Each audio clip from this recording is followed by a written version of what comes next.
Knicks family, what's poppin'? It's your boy. And I'm smiling already because you know we're going to have a good show tonight. Hopefully you guys are resting and feeling good and all that good stuff. You know what I'm saying? But we're going to have a good show tonight. We're going to have some fun while we're at it. But I do want to remind you, if you like hip-hop music, you love hip-hop music, and you like talking about just stuff, then subscribe to The Front Stoop, ladies and gentlemen. The Front Stoop, Hip-Hop, Society, and Life. Subscribe to the channels in the description of this video. Right? And by the way, if you're not following me here, follow me on Nothing But Knicks, or subscribe, not follow. And ring that notification bell so you'll be notified anytime I go live. Let's get to it, ladies and gentlemen. We're talking about Kevin Knox, and should we keep him or should we dump him? Should we keep him or should we dump him? So let's get with it. You see, it's up on the screen. And I really didn't mean to do that when I meant to come in with my intro, but I forgot to come in with the intro. But anyway, it's all good. You know what I'm saying? We'll go ahead and we'll knock this out. Keep him or dump him, Kevin Knox. It's been a season for Kevin Knox, ladies and gentlemen. You know, it's been a weird one for him, I think. So many expectations for the young man. A lot of expectations for him. And obviously, at least according to this season, he was not able to live up to those expectations. We all thought that Kevin Knox was going to take a step forward. But it seems like he's taking a step backwards. In some areas. In some areas, he may surprise you where maybe he did take a step forward. And we'll look at it, we'll break it down. But what to do about Kevin Knox? That's the question here. So before we get to it, let me just say what's up to the guys that's in the video chat. All right, we say what's up to these guys in the chat, and then we'll get down to the get down and say what's up to Kevin Knox, or not say what's up to Kevin Knox, talk about Kevin Knox. I'm saying, let me start with my man, Andy, because I haven't seen him in a while. Andy, what's going on, man? Yeah, what's up? Salute to the chat, to the video chat, to the YouTube chat, and to you, Sim. Happy to be back, and I hope I'm gonna have the time to be online more often with you guys. Yeah, man, I hope so. We'll appreciate it. You know what I'm saying, we miss having you here. It's nice to have some opinions from across the pond. Always is. I know you got to get up super early in the morning to get on with it, so I really do appreciate it. Yeah, I really do appreciate it. Guillermo, what's going on, man? Yo, what's up, Sam? How you doing, man? I'm good, man. I'm good. Feeling good. Feeling all right. It's Friday. Tomorrow's the weekend. I'm just I know we're gonna talk about Knox, but I know we're gonna talk about some other things. So let's get to it. The focus right now. We'll get to that at the end. Like you trying to get. I mean, we'll get to that at the end. Because let me tell you guys something. This Sim think he's slick, right? So Sim ain't slick, bro. He's going to put this thing at the end. He's going to say his point, give me 1 second to speak, rebut it, and he's going to mute me. All right, bro, so just I don't have a point. Watch for the machinations that Sim's going to put on at the end of the show. Hey, bro, hold up. I don't have a point. I already told you. I concede my argument. I've told you that already, so I don't have a point. Okay. I'm just saying. I'm just trying to make sure I'm not trapped as usual. When people come into this video, the first thing they're coming for is Kevin Knox. You know what I'm saying? So I want to make sure we give them that, and then we can give them the other fireworks.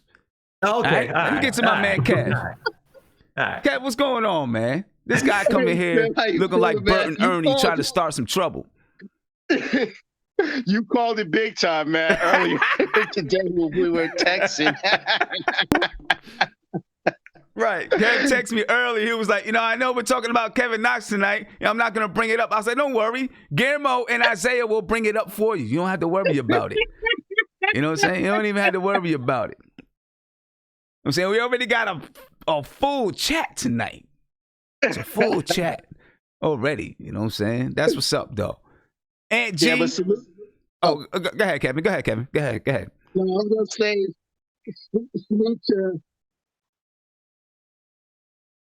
What happened? What happened? I ain't hear. Go ahead. What are you saying now? No, but what I was gonna say was salute to everybody. Hope everybody's doing well tonight. That's all. Okay, no doubt, man. Hopefully. Aunt G, coming to you, brother. What's up, man? What's up? It's gonna be a crazy one tonight, son. Kevin Knox. Got a lot of I had to opinions get about that on for man. this one. Got a It's lot gonna of be a opinions good about one. that man. Yeah, Without a I doubt. mean, I think he's like right behind Frank. You know, when it comes to the most polarized, people either like love Knox like overly or like they like unjustly hate on. Like, there's no middle ground with Knox. So hopefully we can find some middle ground tonight. You know what? There's no middle ground with any of our players. Right? Maybe Whatsoever. Taj Gibson. There's some middle ground with Taj Gibson, maybe. Right? Yeah. No, there's with any other our players, there's no middle ground. He's either trash or the next KD. Like, I mean, let's put it like this. Let's put it like this. And this is how Knicks fans are. Earlier, before the season started, I said I don't think Mitchell Robinson should start yet. Everybody said I didn't like him because I didn't think he should start. That's how we are. But anyway, let me get around everybody. All right, get around everybody. All right, Isaiah. What's going up, on, sir? bro? What's up with you, bro? Hey, listen, I know Gilbert already said it, so I'm not going to say it. We're going to kill you later on it. Don't you worry. Ain't nothing to kill me on. Don't you worry. Ain't nothing ever to kill me on. You know what I'm saying? Hey, listen, man. I know Gilmo started it. I'm going to finish it later. Don't worry, Gilmo. It's all right. What's up, though, sir, man? Ain't man? nothing ever to kill me on. You know what I'm saying? When I say something, I say what I say, and I mean what I mean. And I stand on it. That's just that.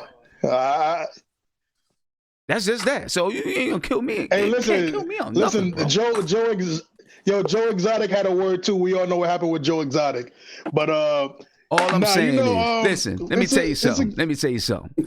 Right? When I stand on my word, I stand on my word. That's just that, and I don't back off my word. I could change my mind if I want to. I could change my mind if I want to, but when I believe something about something, I stick with it. That's it. That's my belief, bro. Ask my son. Hey, Sim, I just want to say this, though, man. I think tonight's going to be a good night, man. We got my boy Guillermo, Ant, Devon, Andrew, Kevin, the great Andy in the building. It's going to be a good night, Sim. I feel the energy just say, already. everybody make sure you stay in bounds. Do not go out of bounds. Stay inside the lines. You know what I'm saying? Everybody stay inside the lines and we'll be good. Nobody step outside of the lines. Andrew, what's poppin' with you, bro? My man Andrew, you there? I don't know if Andrew can hear me. Davon, coming to you real quick. Davon, what's up, man? What's up, Sam? How you doing today? I'm good. I'm chilling, man. Friday, ready to talk some Knicks basketball. Happy to be alive. Happy to see all my beautiful Knicks fans here tonight. So let's get it. All right, man. Let's get it. Let's talk about Kevin Knox, man. We're going to get into this thing and talk about Kevin Knox, ladies and gentlemen. He's definitely one of the most polarizing Knicks. One of the most polarizing players on the team. And we all expected, we wanted Kevin Knox to come in and have kind of a breakout season, we were hoping, right? You know what I'm saying? We were hoping that he'd come in and have a breakout season and we'd say, yeah, we got one. Because there's a lot of questions about Kevin Knox. And not just about his ability. I don't think anyone really questions his ability. I think it's the other stuff that they question about Kevin Knox. So he obviously didn't have the season that we thought that he would have this year. Coming into the season, the question was, would Kevin Knox, with the addition of Marcus Morris, would Kevin Knox be able to stand his ground, prove that he belonged to the NBA, prove that he belonged to be on the New York Knicks? And early in the season, there were a lot of people that was actually wanted Kevin Knox to start over Marcus Morris. We had discussions in the chat about Kevin Knox, about Marcus Morris. People didn't like that Marcus Morris kind of pounded the ball a little bit, had the ball in his hands a lot, took some crazy shots every once in a while. Although, listen, Marcus Morris, he was the leader on the team when he was here. He was obviously the first option and the last option, when it came down to the shot clock and those type of things. Right? So there were a lot of people in the beginning, the first 20 games or so, that thought that, Marcus Morris took the ball out of R.J. Barrett's hands and that it flowed better with Kevin Knox on the floor, right? Because he didn't need the ball. And then Kevin Knox started to fall off a little bit, right? Because early in the season, he was playing good basketball. He was knocking it down, shooting about 40% from three, right? He would, he was going to the basket strong. He was doing some good things on the floor. Then it started to fall off. He wasn't hitting his shot. He was looking lost out there on the floor. I'm saying his eyes looked scrambled when he ran up and down the floor.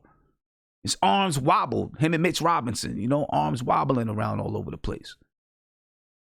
So then, people started to question Kevin Knox. And then, of course, always it comes up, that, you should have drafted this guy, should have drafted that guy. Those things always come up when it comes to our young players.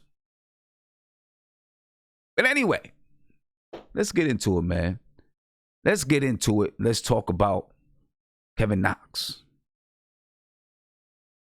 All right. Let's break this down. Let me get this on over here for you. Let's break it down. Keep him or dump him, Kevin Knox, ladies and gentlemen. Keep him or dump him. So before we even get into it, let's take a look at his salary and all that good stuff. All right. Kevin Knox, 6'7", 215, 20 years old. He'll turn 21 in August. Birthday is 8/11. 1999.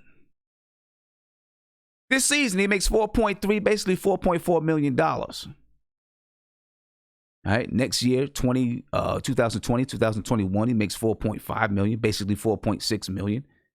2021, 2022, he makes basically 6 million. It's 5.8, but basically $6 million. And then 2022, 2023, 7.9, basically $8 million a year. But if you can see the different colors for the seasons of 2021 and 2000, for the 21, 22, and 22, 23 season, you can see the two different colors, and here's why.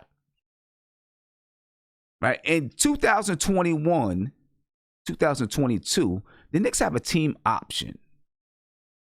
So, after next season, the Knicks have to decide, are we gonna pick up his option or not?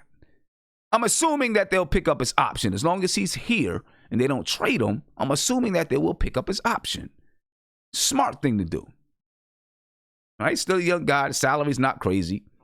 You pick up his option and go from there. Same way they did with Frank Ntilikina and Dennis Smith Jr. this season. All right, maybe they've been underperforming, but they still picked up their options. All right, so that they can have the flexibility in the future.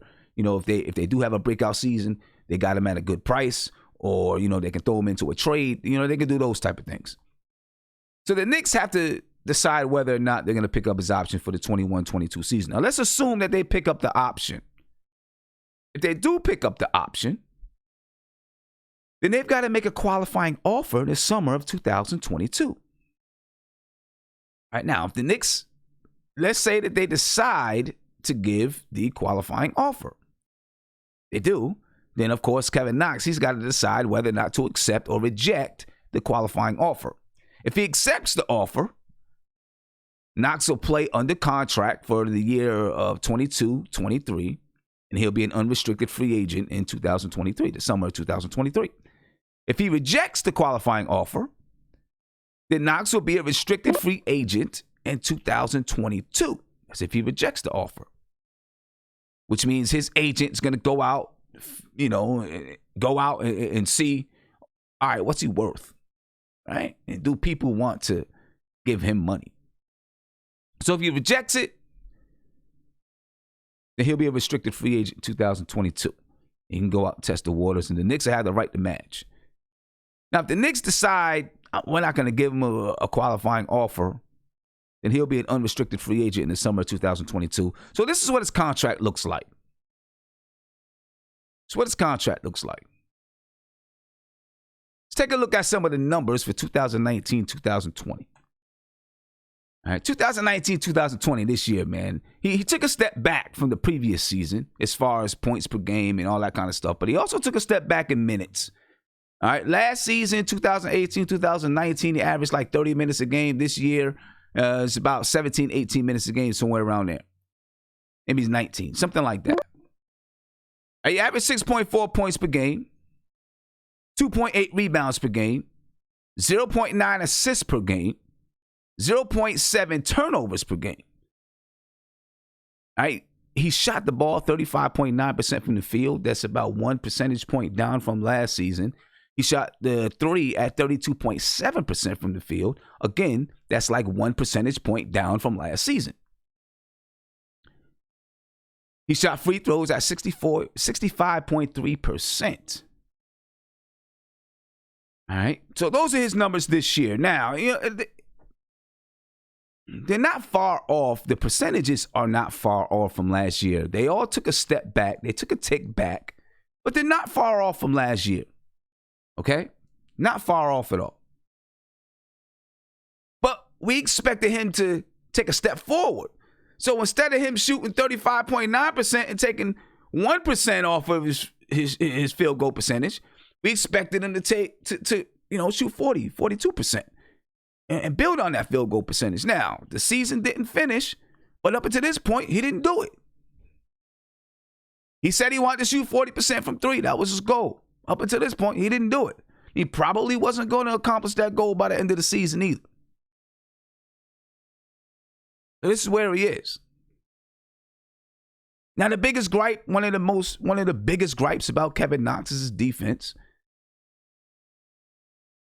I have, the same gripes as everyone else. But if you read in the Post and then you look at some of the numbers, it actually shows to the contrary of what we all believed and said about Kevin Knox. Shows to the contrary. Let's take a look at first. We'll take a look at his on-court, off-court numbers. Believe in it how you believe in it. We'll take a look at it. When he's on the floor, the team's offensive rating is 104.3. When he's off the floor, the team's offensive rating is 108.7. So the team is better offensively when he's off the floor. All right? Now, the opponent's offensive rating. When he's on the floor, the opponent's offensive rating is 112.3. Not that that's a great offensive rating. I guess it's in the middle or something. I don't know. Maybe a little lower than in the middle. Talking team-wide. But when he's on the floor, the opponent's offensive rating is 112.3. When he's off the floor, and I left the 1 off of there. When he's off the floor, the opponent's offensive rating is like 114.1. All right, so it says when he's on the floor that the team plays better defense. Now, are there any other numbers to back that up? Let's take a look. I had there, it says defensive progress, question mark. Let's take a look. In 2018, 2019, and actually I got these numbers reversed, ladies and gentlemen, so excuse me. I apologize. Let me actually fix that for you, so I can make sure that I have the accurate numbers for you. Because I don't want to lie on my man. Okay. So let me reverse these numbers. Actually, I'll just reverse these. It's a little bit easier. I'll just reverse these. All right. So in 2019, 2020, that's this season. All right. Kevin Knox, when playing defense on guards, I'll say that a little bit easier. When playing defense on guards, those guards shot 41.8% from the field. While playing defense on forwards, those forwards shot 46.5% from the field. Okay? Now in 2018, 2019, when he played defense on guards, those guards shot 44.7% from the field. And when he played defense on forwards, they shot 48.4% from the field. So these numbers show that people that he is defending are shooting lower percentages this season versus last season. Now, I got these numbers from the New York Post. That's the source. All right? You guys might have read the argument. You guys might have read the article as well. So, is it progress? Listen,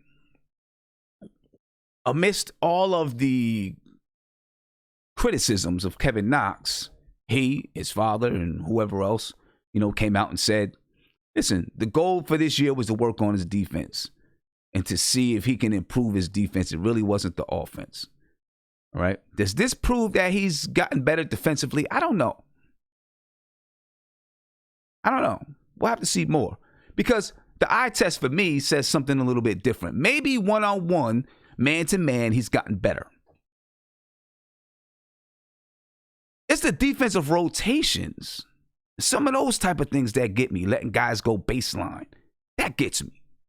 And I know young players have to learn how to do those things. But that gets me. Letting guys go baseline, understanding your rotation within a team defense. Those type of things are, that makes up a good defender as well. Right? That makes up a good defender as well. So we have to see. Let's go and let's take a look at his strengths and weaknesses. All right. His strengths. Guys, let's talk about his strengths. He has all the physical tools, ladies and gentlemen. All the physical tools. He has the physical tools, the ability, and he has the fundamentals. He has it. He can always build his fundamentals, but he has them. All right? Every player can always continue to work on their fundamentals and get them better, get them sharper, get them tighter. He has them, though. He has the right attitude. You ain't a peep from him as far as whatever, playing time, this or that. Just comes to work, does what he has to do. And as far as the New York Knicks are concerned, they consider him to be the hardest working player on the team, contrary to what some other people believe. All right? They say that, he comes in when he's not supposed to be there so he can work on his shot. I don't know what else he's working on, but, he's there. He's working hard. It's according to the New York Knicks. So if all these things are true, which, the physical tools, ability, and fundamentals, those are true. Right? He has the right attitude. If he is a hard worker, like they say, if those things are true, then those physical tools that he has, hopefully it'll start to come to fruition. Right, of what he can be as an NBA player. But here's his weaknesses, and I think this is the biggest weakness of all. He doesn't seem to play with confidence when he's on the floor. And you see it in so many different ways. Going to get a loose ball, he fumbles over the loose ball. Right? Driving to the lane, and he's not confident enough to just squeeze the ball and go in. Boop! Somebody takes it. That easy. Those things right there have to do with confidence to me. You can see him, when he makes a mistake and he's shaking his head and rolling his eyes to himself, not to the team, to himself. Right? Maybe he puts a lot of pressure on himself. He expects a lot from himself. But I see the lack of confidence in his game. I mentioned it earlier, the defensive rotations. His rotations aren't strong, right? He's really got to work on those defensive rotations, understanding how to cut off the baseline if someone's going baseline, knowing when he's supposed to rotate to a player and those type of things. And it's not just him, especially when you talk about defensive rotations. You got to have everybody on your team doing the same thing when it comes to the defensive rotations, right? But from what I see, he's got to work on it. He's got to work on it. Then I seen in the chat somebody said motor, right? That's the big thing about Kevin Knox. Does he have the motor to do it? He might work hard, but does he have the motor on the floor? That's what counts, right? You can work as hard as you want on anything you want, but if you can't apply it, then there's a problem.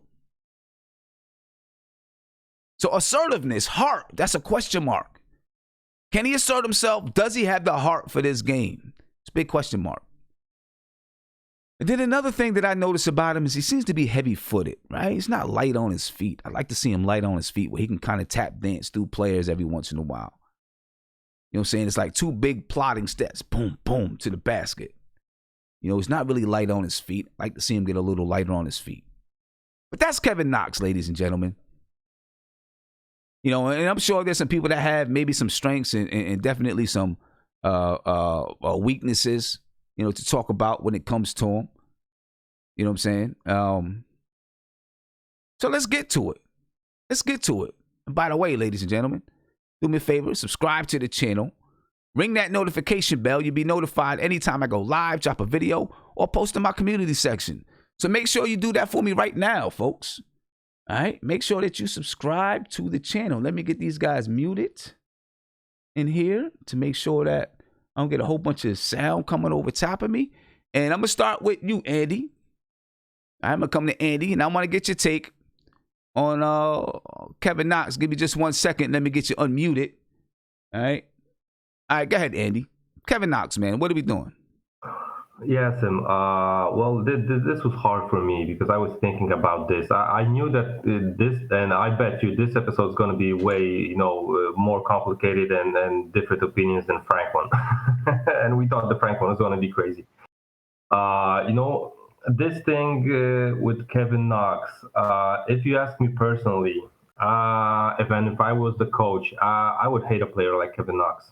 I just don't like anything he does on the court. I see the potential in him on the offensive end. I just hate the guys that don't play with the IQ and don't defend, don't have the motor and stuff like that. And I know he's young, but you can't do it. You can't do it, all the time, and you can't believe in the potential for so much time, right? We see the potential with Frank, but at least on the court he looks like he's working hard. When you look at Knox, he just has those lapses. It's like he lacks the basics of basketball. It's not like he slipped one time or stuff like that. He does that game to game, and actually I think he really had the chance to show it off.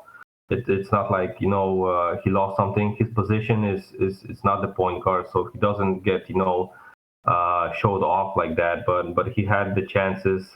He had the ball positions and stuff like that. And you know what? It's not like I would dump him, but if I would get something from dealing him, I think I would do it. Also, what I really highly grade for a player is that the cohesion with other guys, right? And if I look at myself, if he would be my teammate, and I would hate to play with a guy like Kevin Knox. If I would have cover up for him on defense, and he would chuck the ball on offense, and take out possessions from me, that's not a guy I favor playing with. Now I get it. Yeah, but it's not like I would dump him, for nothing, right? For the second round pick. I would have to, find a deal that suits me, that would bring a player to my roster that could help me and that I could use it, right? Or maybe for like a pick in a future draft, but a first rounder. It's not like I'm going to give him out for a second rounder in 2022, right? So I keep him for that, but the potential of him, the ceiling might be high, but I'm still not in favor to pull out 30 minutes a game for him and don't see anything I like, right? So you're not trying. So you're not in favor of giving him another year. You know what? This year, I'm cool with it. I'm not, maybe cool, but like I said, if the right deal comes up, you gotta trade him, or you gotta, add him. I'm not gonna be hurt if he goes, I don't know, to the, like we said about Frank, that he's gonna go to the Spurs and it's gonna bite us, right? Bite us back. But I don't think Knox is gonna be that player. Maybe, but I think he needs like several years, ahead in the NBA to make us regret dealing him. So I think that might be too long for the Knicks to go. I know we are just a team basing on potential and young guys, but I think he's not maybe not in the you can't say he's not in a timeline, right? Because our timeline, we don't even know it, but we can give all the rookies their extensions, and we're going to be sitting still on the whole team with young guys. You need a balance between vets and young guys, and then you can see what guys do. But I think he had a chance in his first year, in the second year, and he was playing really nice amount of minutes. But I didn't see anything that I liked. If I was the coach or GM and stuff like that, I know he has the potential offense, but the defensive lapses are too much for me. Okay. I mean, do you think, because, I just read some numbers about, with defense. Yeah, I don't know if you heard it at all. Yeah. I saw him. I didn't hear it because I had it muted, but I saw the numbers. Yeah. What do you take from that? Do you think, does that show any progress? It shows progress and promise, and you can see it on the court. Even the difference between his rookie year and this season, you can see that he's a little bit better, right? But the steps on defense, the evolution of his defense is still a little bit too slow for my taste. Okay, I wonder. I know from my even experience, because I was also a player and stuff like that, and I was horrible on defense, but because I didn't have the fastest feet, but I try to comprehend with the IQ, with thinking, with my mind on the court, and you can do it, and believe me, you can do it. So yeah, and that's where I wonder. I mentioned that he's got slow plodding feet. Yeah, right? He's not nimble. And I wonder how much that plays into him playing defense. Just not being able to get his feet quick. Because he doesn't have a quick first step. He doesn't push off.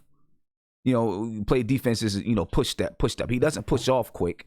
I wonder how much that plays into it, and if that's something he really needs to focus on during the offseason. Trying to get his footwork. He's got footwork, but it's not fast. Trying to get it quicker and stronger. Yeah, and Sim, we had the same experience with a player that wasn't the fastest one on defense, because I don't know if you recall Pablo Pigioni, right? He was a point guard. He was an older, we can say he was an older dude, right? Because he was 34 when he came to the league. But and he defended with his mind, right? He was so savvy and had a high IQ on defense. You knew that he can get beat off the dribble every time, right? But he know when to step up, a step back, so the guy couldn't do it and stuff like that. And I know that it's a whole different position and stuff like that, but really the difference between playing with a guy like Pablo or Knox on defense it's tremendous. It's tremendous, and I don't think with so many offensive weapons in today's NBA, you can afford to have a guy that bad on defense. Okay. All right. Let me get around to some other guys. If anybody's even ready to say anything. I don't know if anybody else, they look like they're having their own arguments and whatnot. I think you can go safely to Andrew. to Andrew? All right, let me go to Andrew. All right, I tried to go to Andrew before and he couldn't hear me. Andrew, you there? I don't think. Andrew, you there? All right. What's up, Sim? Yo, what's going on, man? Looking for your take on Kevin Knox, bro. Well, my take is I'm kind of torn with Kevin Knox due to the simple fact, like this year, he really he digressed. He actually he took a big step backwards, man. From his rookie season. So when you look at his first season, he had some good, he had some good games. He had some great highlights. And, you looked at, okay, he improved his shooting. He was athletic. He has the size to, be a three. And then this season, he played, he started out decent. And then I don't know what happened. It's like he fell off. And defensively, he looked pretty lost out there. So I'm kind of torn because, he is young. So I just don't want to say, okay, just get rid of him. And, he's the complete trash of everything. I don't want to just be that harsh on him. Maybe you give him a chance because there's a lot of guys that happened to them early in their career because they didn't know definitively what kind of player they was. When you look at Chauncey Billups, when he first came to the league, they didn't know if he was a 2 or 1, and he bounced around from teams to teams. And when he figured it out, he became a great NBA player. He became a Finals MVP. I'm not saying Knox will ever become something like that. I'm not just jumping ahead, but he really played bad this year. You know what I'm saying? If you looked at it, he didn't play great defense. He's not a great rebounder, and he's not a facility. He doesn't know how to facilitate the ball or push the ball and get teams in offensive sets, and he doesn't have the awareness. So my thing is, I don't know, like, I'm kind of torn on it because he is young. That's the thing about it. But if we could get a better player for his position, then and he has value to trade, and another team would gladly accept him, and we could get value for that, then I'm all for it. But if not, maybe we could give him one more year to see how he shape out. And if he doesn't shape out, then basically he is what he is. Okay. One more year, you think? So you think one more year is when he's going to be who he is? I mean, I think like if he don't show any improvement by next season, that's basically what he is. Because it shouldn't take that long for him to figure out. He had veterans around. He had Marcus Morris on the team. That's a guy he could say, or maybe what the Knicks should do. Maybe this would help him out. If I was him personally, if I was a part of the coaching staff, I would try to get Tobias Harris on the phone and try to have him emulate Tobias Harris' game. Because he's actually a little bit bigger than Tobias Harris, and he's athletic. Tobias Harris, he knows how to play within an offensive system. He can play in semi-transition. He's a little bit athletic. He can play in a half-court set. So that's the kind of game we would need for him. If he could just take that game and implement it with himself, I think he would be fine. I agree with you. I think that, we've got to give these guys – I think in today's NBA, we got to give these guys a little bit more time than just that third year. Well, the reason why I said that with him, because last year he actually got a chance to play. And then this year he took a huge step back. I was kind of shocked about, I'm like, what did he do in the offseason? But let me ask you this. What if we never picked up Marcus Morris and he was the starting 3-man from the beginning? I don't think he's going to end up being a 3-man for his career anyway. I think he's going to end up being a 4. But what if Marcus Morris was never here and he started out right from the beginning as a starter, getting those 30? Because last year he averaged 12.8 points per game, almost 13 points a game. But he was getting like 30 minutes a game, right? If he started off that way this season, do you think it would be different? I think it'll be a tad bit different. The reason being because from last year to this year, people know how you play. He didn't add anything new to his game. He does the same. He doesn't have a change of pace. You know what I'm saying? When he's driving to the basket, he doesn't have a hesitation move. He actually has no go-to moves. All he does when he drives is he does that layup thing that he does. And if you strong just like him, he can't bounce you off of him. He doesn't finish through contact, and he misses. He throws his wild layup to the basket. He misses the majority of the time, and he shoots long 2s and 3s. He doesn't have a good mid-range game or 1-2 dribble pull-up or jab step, head fake, 1 dribble back to the clear space. You look at Jason Tatum play, he doesn't have that in his game. And I think that's why Tobias Harris would be perfect for him, because Tobias Harris is a good 3-point shooter. If you close out at him, he's good enough to get to the back. He shoots that little floater. Kevin Knox doesn't have that. I think he needs someone to work with him on these things. I mean, you're right. He doesn't have all of those things yet, but he has the ability to develop it. Like, he has all the tools to do it. You know what I mean? Like, if you put him in a gym, he could probably do those things. He just hasn't been able to do it on the floor. So I agree with you. He does, he needs to learn how to do these things. But I just think that in today's NBA, some guys are going to come in at 19 and be able to kill it. A lot more guys are not. Yeah. And it's going to take a few years of developing and playing and developing. Khalid Pasha said, I need to see Knox at 22. I kind of agree with him. But my whole thing is, right, I could tell he didn't work on his game. I could tell he didn't do that. So that's my thing. If you don't work on your game and you young. So let me ask. But hold up though. But see, I disagree. I kind of, when they talk about his goal was to come in and try to play better defense, right? And he still has work to do on the defense. Obviously. Nah, that's terrible. Right? It's terrible. He's lost. Hold up. Did you look at the numbers that I put up there earlier? I didn't look at them. Okay, well, go back and look in the video and look at the numbers. And this was not me just coming up with these numbers. This was reported in the New York Post. His numbers against guards last year. He gave up 44% shooting. This year, he gave up 41% shooting. Against forwards last year, he gave up 48% shooting. This year, he's giving up 46% shooting. You know what I'm saying? His on-off numbers, when he's on the floor, The opponent's offensive rating is 112.3. When he's off the floor, the opponent's offensive rating is 114.1. So maybe there's some incremental progress on the defensive side. Not saying it's great, but maybe there's some incremental progress on the defensive side. And maybe that's something that he worked on during the offseason.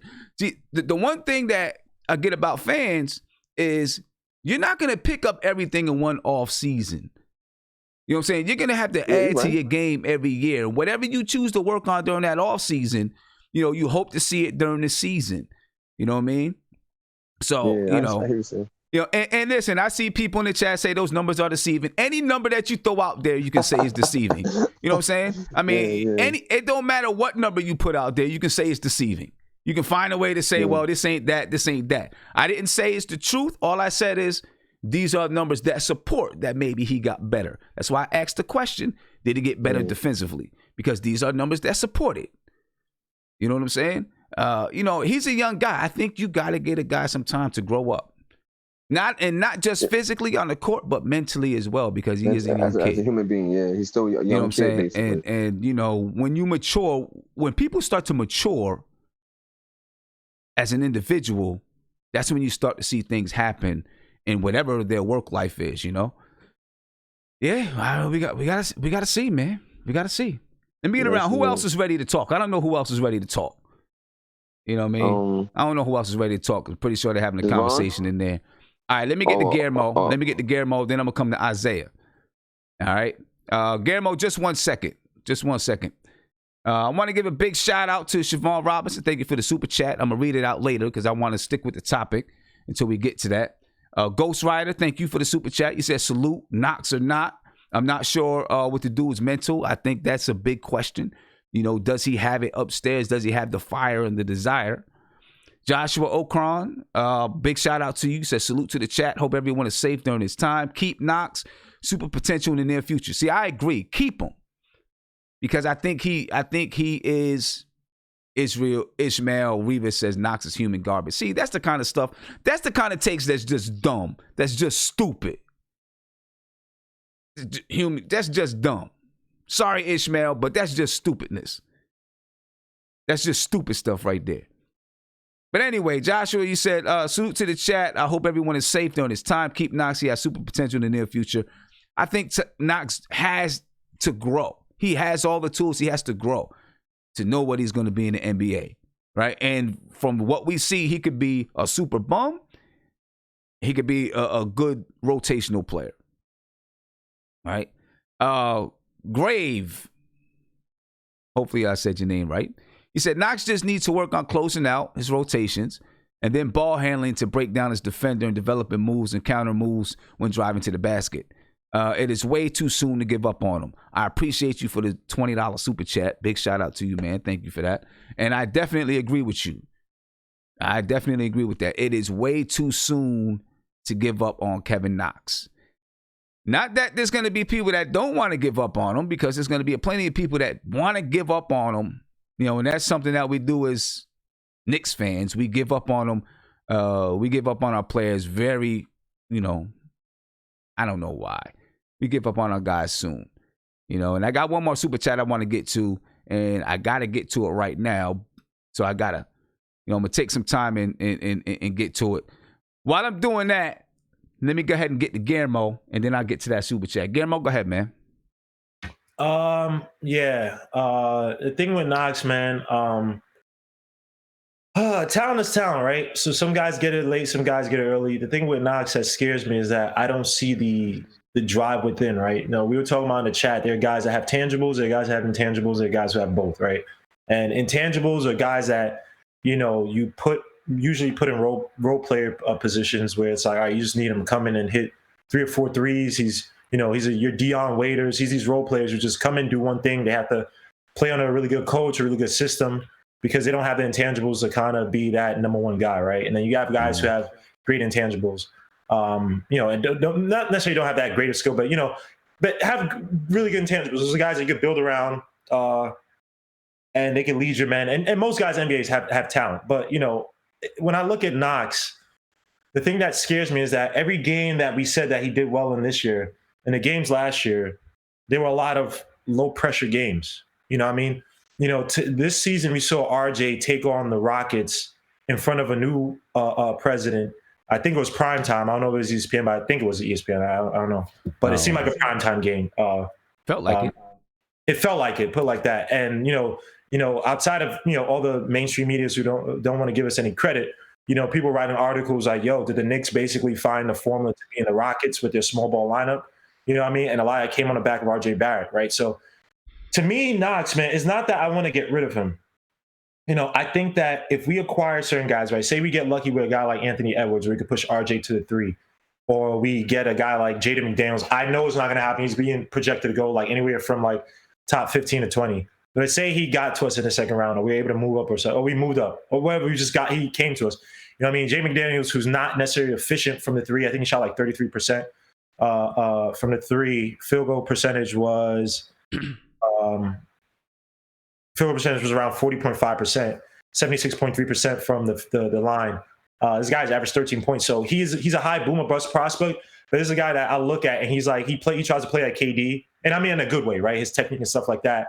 And that's the type of forward that Knox should have been, right? A guy who's a little bit aggressive on the ball, can dribble, drive, shoot, create his own shot, plays well off ball, cuts to the basket. He's a willing defender.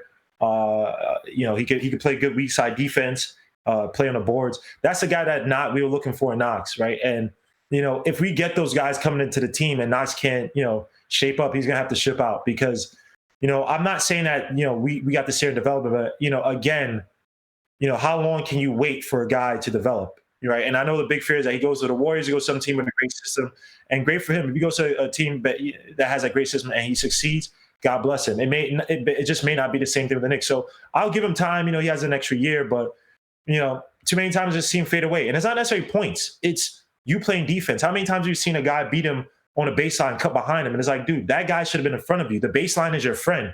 He is the guy, like the baseline, he should not be able to go behind it. You use your baseline and force him to the middle, stuff like that. Like simple things. And I know people say, oh, the coach and stuff, but to me, RJ Barrett was a guy that I saw him at Duke, and he's probably the second worst shooting form I've seen on the Knicks since Wilson Chandler. If you guys remember when Wilson Chandler came to the Knicks and he was shooting threes and he had that weird hitch to the shot. And his last year with the Knicks, he was shooting, I probably want to say high 30%, maybe 39% from 3.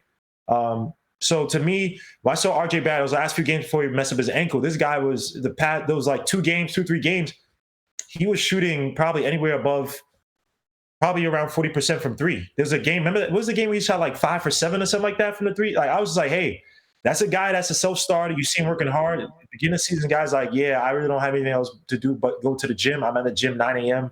shooting. This guy's constantly working. If you get another guy to pair with him, and you get those type of young guys and they build around that RJ Barrett kind of paradigm of like we're self-starters, we're going to work hard, we're going to listen to coaches, stuff like that, and Knox can't improve with those guys. I'm not ready to say he doesn't work hard. I mean, according to the Knicks, they think he's the hardest working player on the team. Well, if that's the case, then there's some people that just don't get in basketball because he also has a very slow reaction time, right? So a guy like that, everybody's talking about, or people in the chat are like, oh yeah, Knox is gonna be a star. Well, what are we basing that off of? Are we just basing it off because he was picked 8? He's on the Knicks. We've seen games where he could shoot, lights out from 3. Little games here and there. But I mean, I'm not saying that's the same talent, but Tony Douglas hit 8-9 threes in one game. So it's like, I watch Knox, and there's certain guys that's like this too. Sometimes they play too fast. Like Tracy McGrady's first year. I'm not saying Knox is Tracy McGrady.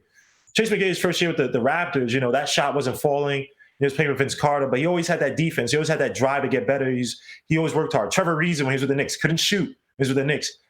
He got done run by Larry Brown. Always drove to the basket. Always played good defense. Always hustled. And it's like there's that engine that's like, all right, even if he doesn't shoot well, let him work with that engine. Let's benefit from that engine and let's slowly open up the offensive games. And Kawhi Leonard, when we first got to the league, Popovich said, hey, we didn't really have any plays for him, but he came in, rebounded, well, played good defense. And we say, hey, we're going to work on your 3, shoot the 3. And now Kawhi Leonard is when he actually plays, one of the best scorers in the game. With Knox, I just don't see that weird orb like glowing inside of him where it's like, I could build off of something from Knox and say, let's slowly build off of it and let's be more patient than necessary, right? Trier, for all intents and purposes, we get on Trier. Trier's got less minutes than Knox this year. and he's came in a bit more productive. I know that Trier's main bread and butter is scoring, but even with he's Knox, also like 4 years older than him do too. anything else well that's like we could build off of. So right, but see, and I'm gonna go to a couple of super chats. Just stay on because it goes to everything you're talking about. Hotep Rels, both of them. Thank you for the super chat. The first one, he said he's only 20 years old. He said, "I swear our fans are the worst." Talking about Knox. Then he said, in the next one, thank you for the super chat. He said Knox is legit if he's coached right. I think he's our best natural scorer. The Knicks organization is the reason why our players haven't developed. So the last part, that is part of it, but a lot of it, like I said before, 99% of it is on the player. The player has to do the work to develop. But also, if you're coming into an organization that is not stable, doesn't have a developmental system in place, it's going to be harder. You need the right support around that player to develop. You know what I'm saying? So I agree with you. I think that Knox has a lot of potential. He has a lot of work to do to reach that potential. I fall back in comparing him to Alonzo Trier. Alonzo Trier is 24 years old, much more sure of himself as a human being and a person than Kevin Knox is. Kevin Knox is, what's it going to be, 21? He's going to be 21 in August. All right, so I step back with that comparison because Alonzo Trier is much older. Those 3 years mean a lot. Fair enough, Sinbad. This is, again, in the NBA, and the point with me bringing up Trier versus Knox is that outside of the Knicks, where we have a lot of machinations going on upstairs with the front office, because it doesn't make sense why Trier and Dotson aren't playing when they're productive for their minutes. What I'm trying to say is that on most normal teams, they don't really give a damn about age, bro. It's like, bro, okay, after the first few years, especially if it's not your original team, you got to ship up or shape out. Like, it's like, bro, you got to produce. It don't matter if this dude's. I agree, but like you said, yeah, go ahead. My bad. No, like you said the first few years. This is, he didn't even get to finish his second year. Fair enough, Sin. But what is it that? Okay, put it like this, Sin. When you see R.J. Barrett, you can see intangibles, right? Leadership, drive him to the basket. He's aggressive. And there's things to work on, right? But even with his shooting, he's trying. He's at least trying. He's pushing. I don't want to say fearless, but it's like, all right, there's a confidence there where it's like, you feel like he's going to get it one day. Like he's going to get it soon. It's coming fast for him. Even with Trey, when you see Mitchell Robinson, right? The defense, yeah, he may jump at times and blah, blah, like his feet may leave the ground, but he's always there for the alley-oop. He's always trying to work hard on the boards, even though he's skinny, he's frail. Not frail, excuse me, but he has a slender frame, stuff like that, right? When you see Knox, what is it that is like, I know why. Like it's like when all things are bad, but he does this one thing in the game, is like, that's why we draft. It's like, at the very worst, on his worst day, I can always depend on that with Knox. What is it that you see? Because it's not his three-point percentage, because that's very inconsistent. It's not his defense. It's not his mobility. It's not his agility. I'm gonna be honest with you. I'm not sure yet. Right? But I think he has all the tools, and we'll have to see where he goes. I think a lot with Kevin Knox is the maturity. I really think that you can see him on the floor, like when he messes up, and you can see the way he looks like a little kid, right? In his facial expressions. I think the maturity level just means a lot, and we need to let this guy mature a little bit as mature into a man. I think that goes into a lot. What is that you see that? What is okay? Put like this: there are a lot of guys who've been drafted fairly high, especially now. Guys are coming in relatively early from college, right?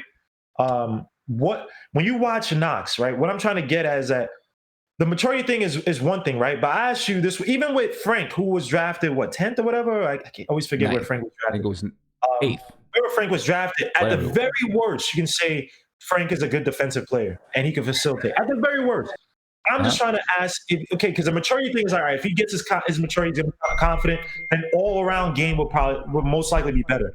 But what is it now that you see that at the very worst, take out everything about Knox, at the very worst, this is his bread and butter. And if I put him in a lineup against a top-ranked team. Okay, well, I think at the very worst, then at the very worst, I think he could be a good stretch four. If you're going to talk at the very worst, that's what I think he would end up being. No. Not okay. Sorry, Sim. But that's what I'm saying. That's what I see. I think that he does well. I think that, I mean, you know, he shot, what was the numbers? 33% from the 3-point line this season. It was 34% from last season. You know, it was down a little bit from last season. I think that he can be a reliable 3-point shooter. And that's what I see that, okay, if anything, he can develop to be that. I think he'll develop to be much more than that. But that right there, I think, if anything, I mean, he has a good shot. He has good form on his shot. He has good fundamentals. I think he has to work on his feet, the speed of his feet. You know, I think his feet are kind of plodding, right? Plodding. He's not nimble. I said it earlier. He's not nimble. I think he has to work on that. What'd you say? No, I was agree. I say he has terrible body balance. Terrible. You know, so you know, I think he has to work on that. But if it came down to, okay, the bottom line, that's what it is, I think that it would be that. And Armando Chico, thank you for the super chat. I'm just saying, if we draft other guys, other dogs, and obviously they're going to be most likely younger than us. I'm just saying, unless you go to second round and you draft some 24-year-old or something like that. But if we drafting younger guys, to me, because you said the same thing with Mitch, we got to keep it equal. And I'm not saying you didn't want Mitch. I know what I'm trying to say with Mitch is that you said bringing competition and he has to ship out, right? Yep. And I'm not saying you're not saying this with Knox, but that's my thing with Knox, where it's like, look, if I get a kid like Jaden McDaniels, right, in the second round somehow, just saying, he's a better form of Clay than Knox. I mean, I'm gonna go with the guy who is a lot more driven, and whoever's more driven, whoever produces more from that spot, I'm going with. I can't keep going with potential when you have guys I don't think RJ Barrett, who's basically on a fast track and making this team a lot better than yesteryear. Because RJ Barrett, to me, I'm telling you, he doesn't seem like he's a loser. Like, he does not want to be a loser. And I feel like the Knicks, hopefully, I feel positive that the Knicks are going to try to surround RJ Barrett with like-minded, talented guys who are on that same wavelength, where they're going to build that chemistry with each other. That's why this whole article, I'm not getting into it. I'm just saying, this is why I think they're positioning for guys like Randall to kind of ship out, stuff like that, where it's all right, we could kind of push some of these veterans aside, because RJ Barrett, Mitch, we have maybe one or two guys that's like, all right, that's the mold that we want, and we're going to put guys around them. So if Knox can't fit into that picture that they're trying to create with RJ and Mitch and some of these hungry young dudes who kind of want to win at any cost. And yes, they do need coaching. Don't get me wrong. But it's like you don't need to coach them as much as say Knox. Then I mean, but listen, I feel like that with all of our players. I always say no player in my mind is untradeable ever. Right? There is no. Everyone always says, "Oh, this guy's untouchable. That guy's untouchable." I disagree. Any player in the NBA can be traded at any time if the right trade comes up. I just believe that. And I believe that once you are on a team, and so it's up to, depending on what your strategy is and what you want to do moving forward, once you're on a team, the best players got to be on the floor. That's the way that I feel all the time, right? Because that's how you set your culture up, right? The people who play the hardest, the people who play the best, the people who are going to help you win the basketball game is who should be on the floor. Right, so if someone else is drafted and Kevin Knox is not getting it done, then he doesn't play. That's it. To me, that's the best teacher. You know, and that's like that for me with any player that touches the floor. You know, and that's why it's always incumbent upon the front office to know what exactly are we doing, where are we going, right? If we're not trying to win right now, that's what the front office is saying, we're not trying to win right now, then you better not put a bunch of veterans that are going to be better than your young players, because then they deserve to be on the floor, right? And it's not fair, and it doesn't teach the young players a lesson. You know what I'm saying? If you say, you know what, we're going all young, just all 22 and under, then you get all 22 and under and let the best players play on the floor, because that's what teaches your players the best lessons. You know what I mean? So, you know, I always feel like that. The best players need to be playing on the floor. And if we draft somebody that's better than Kevin Knox and he can't get it, that's on him. That's on him. He's just got to do it. I still think he has a lot of talent, and I feel like a lot of it is just maturity. He was an assistant player at Kentucky. Like, I'm not saying he can't be that guy, but to me, Knox, he's never been. I mean, what guy are you expecting him to be? What guy are you expecting him to be?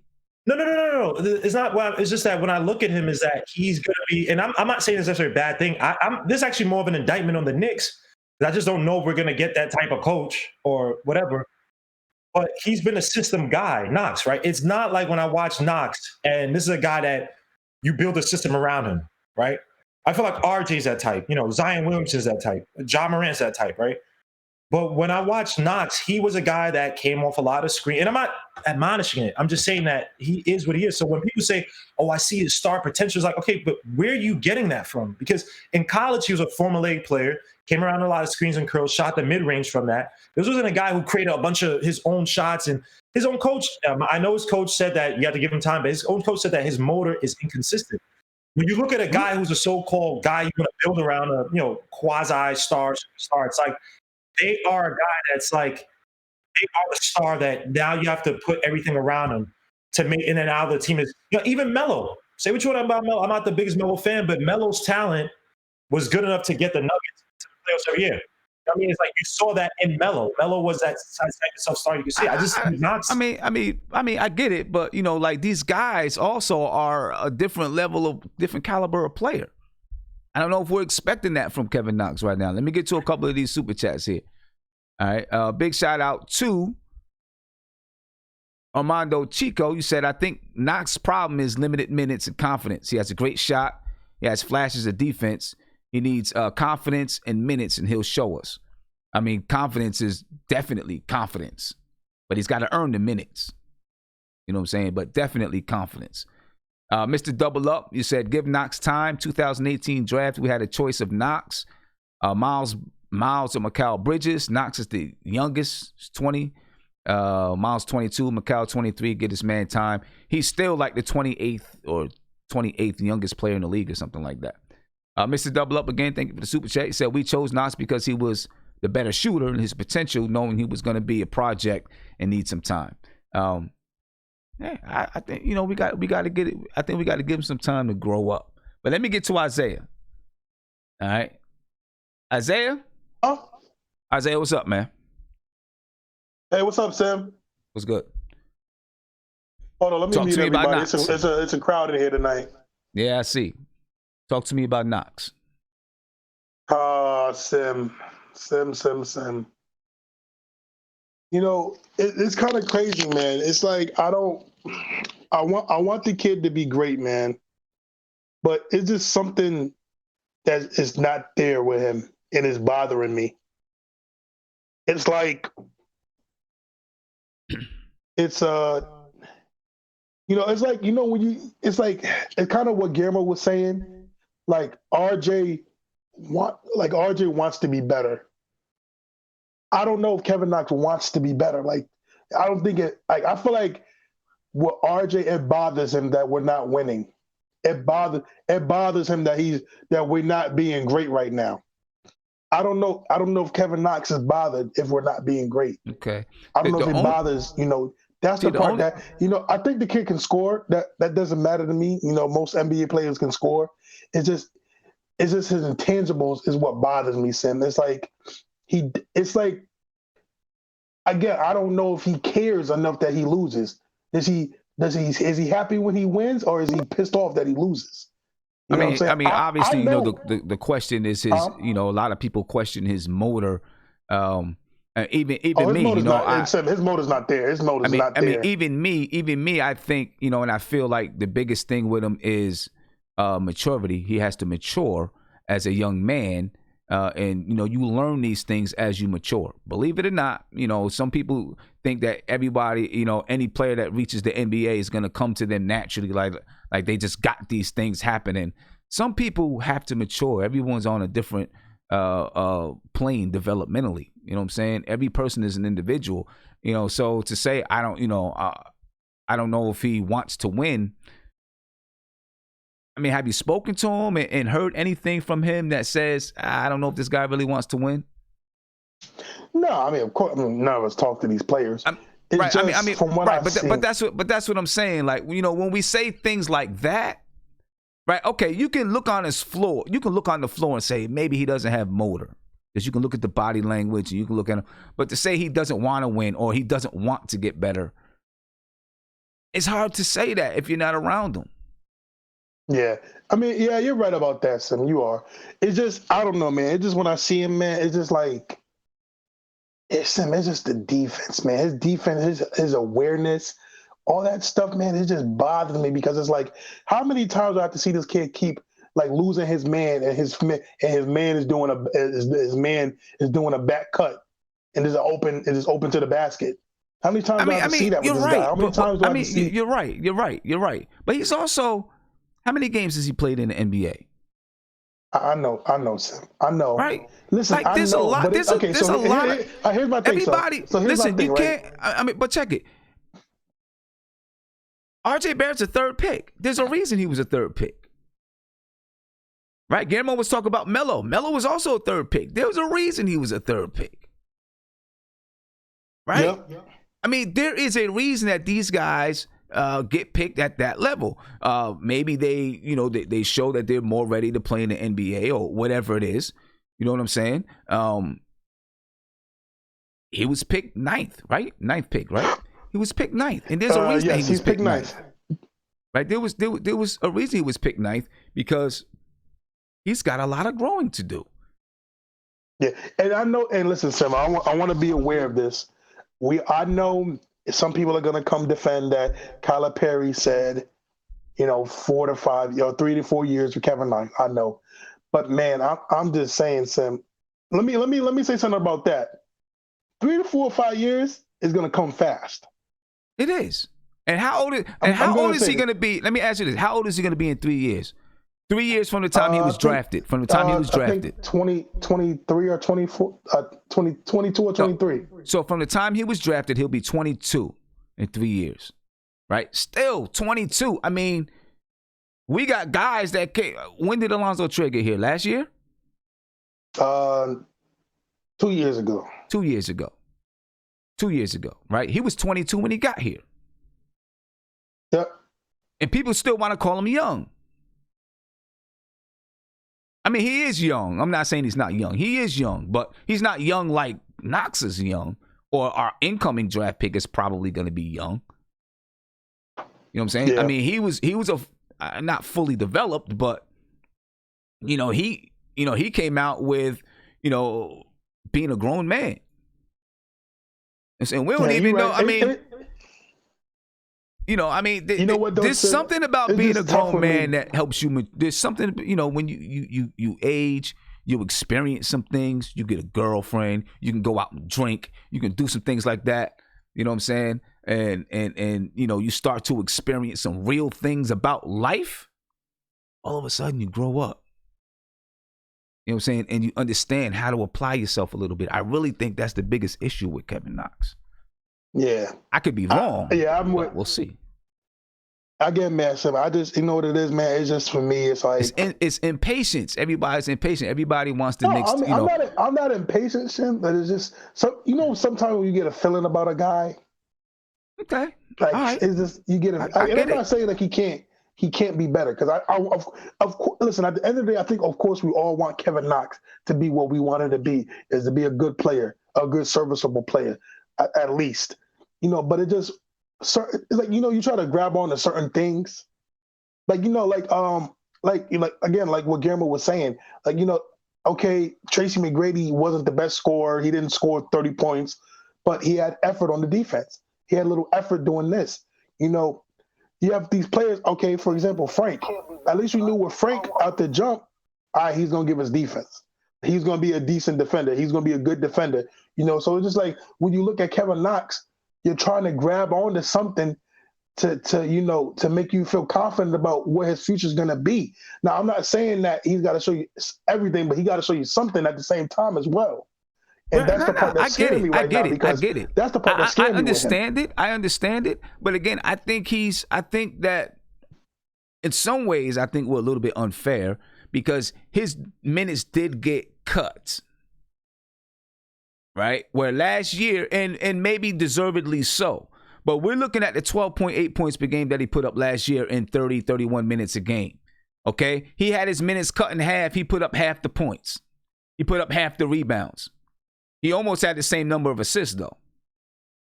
right? Last year, he averaged 1 assist per game. This year, he averaged 0.9 assists per game.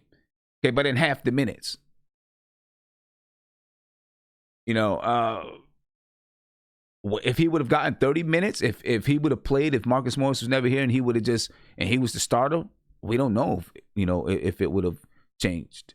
No, so let me say this, because he I got was half the arguing minutes, with he put Kevin up half about the numbers. The only thing I look at is the percentages. You know what I'm saying? And his percentages could have been better if he was playing more minutes, because he, be in the groove a little bit more, things like that. So I mean, we don't know. Did he deserve to play over Marcus Morris? No.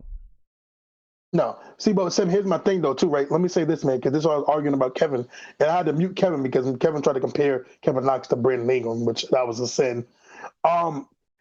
The thing with that, I was arguing with Kevin was like, he was like, "Oh, Kevin Knox should have got more minutes if Marcus Morris was in." And I said, if you have to dictate you playing because another man's here, that should tell you something about the person. Now, I know there's politics in that, but if you good, Sim, and you working hard and you showing something, you gonna play.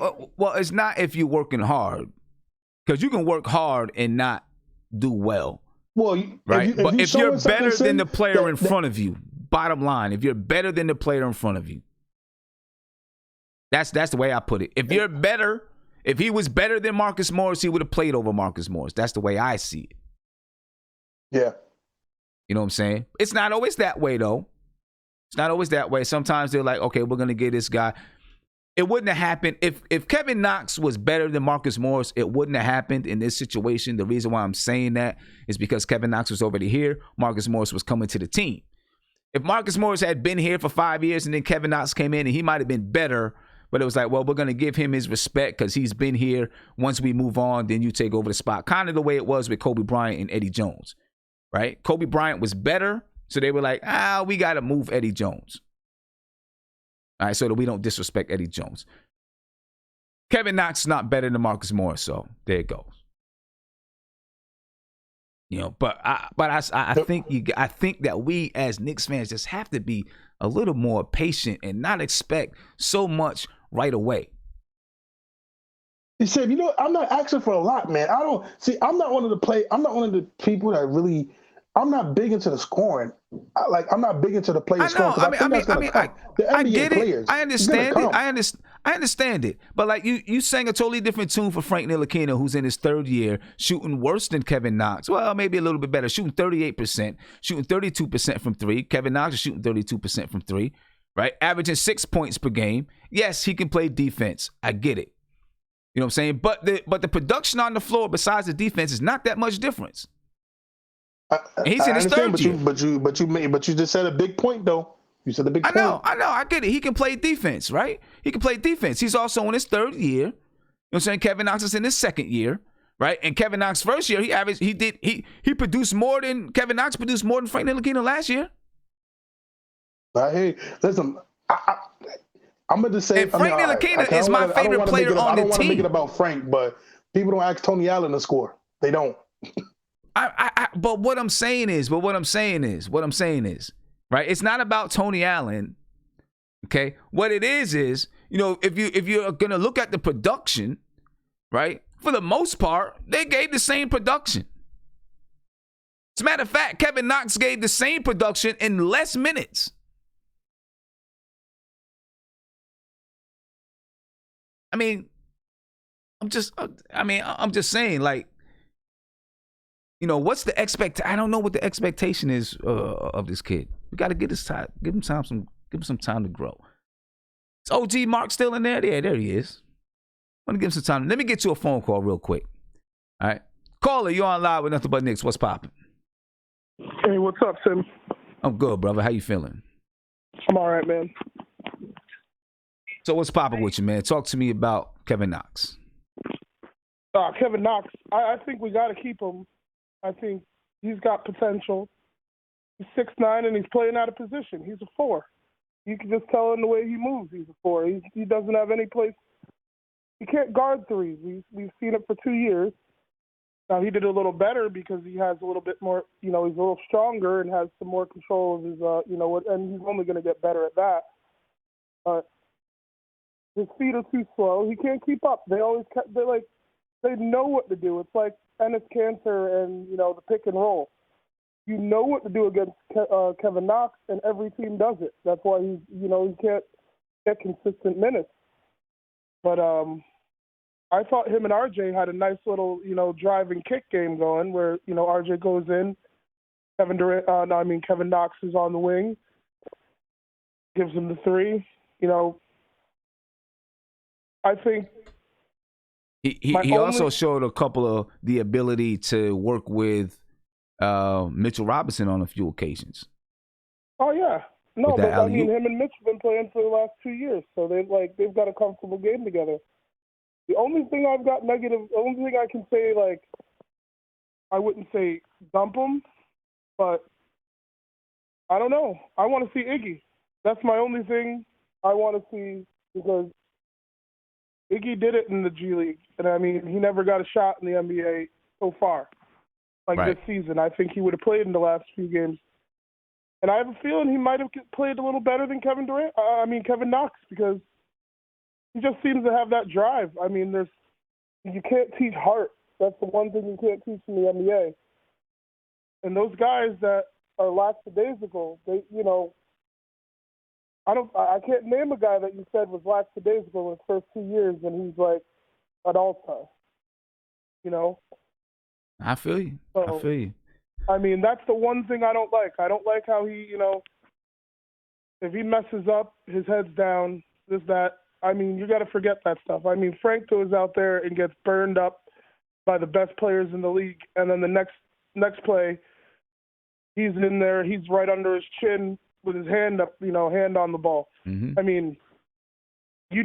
That's the reason why, like you, I agree. Kevin Knox probably should have been in the G League sometime this year. You should have. Just to see if he could guard his position, the way you say about Frank. Frank could guard his position. Kevin Knox should have gone down there to see if he could guard his position, because that's the one thing I'm afraid of, is that as long as he's a three, he's never going to be able to guard the three, and he's always going to be a problem. And even at a four, he might be lackadaisical. And then you got a guy like Giannis, he'll burn him up for 60, in a night. He'll just eat him alive because he knows what he's going to do. Okay. Now, listen, I agree with you. I agree with you. You know what I'm saying? I agree with you. I just think, we got to be a little patient with the kid. Oh, yeah. Everything that everyone says about him is correct. I just think we got to be patient with him and not get mad and frustrated at him. We got to be patient with him. You know what I'm saying? And let him mature. No, definitely. I also agree with what you and Guillermo were talking about. Whereas when we brought in Marcus Morris, we killed him. He's not better than Marcus Morris. We hope he gets as good as Marcus Morris. Hopefully.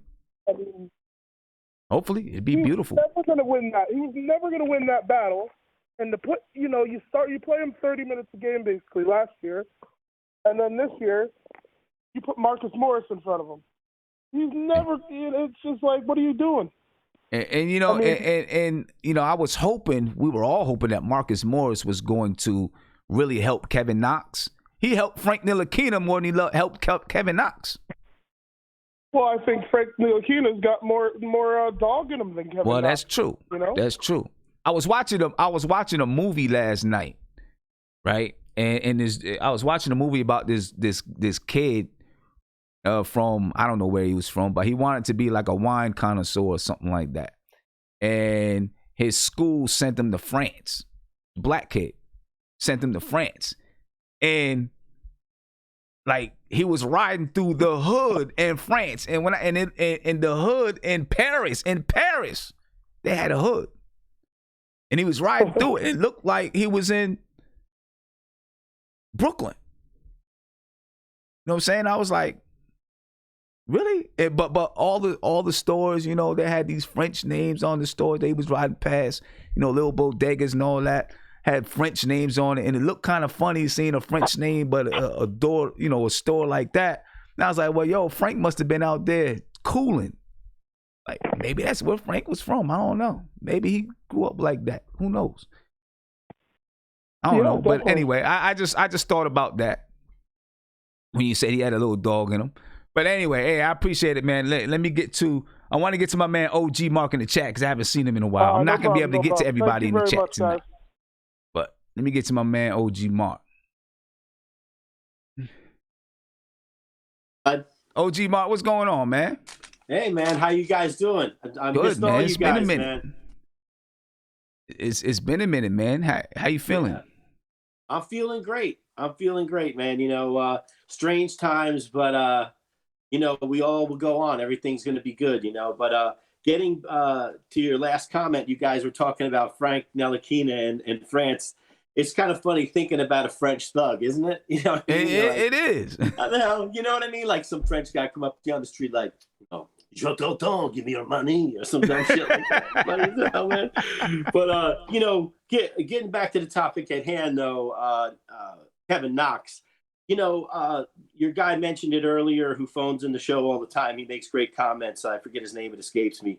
But, you know, when he brought up the fact that, you know, it's really his G League would have been a great move for him. I mean, he really could have used some playing time, staying in there and maybe competing with people at a lower level than the, you know, the NBA players.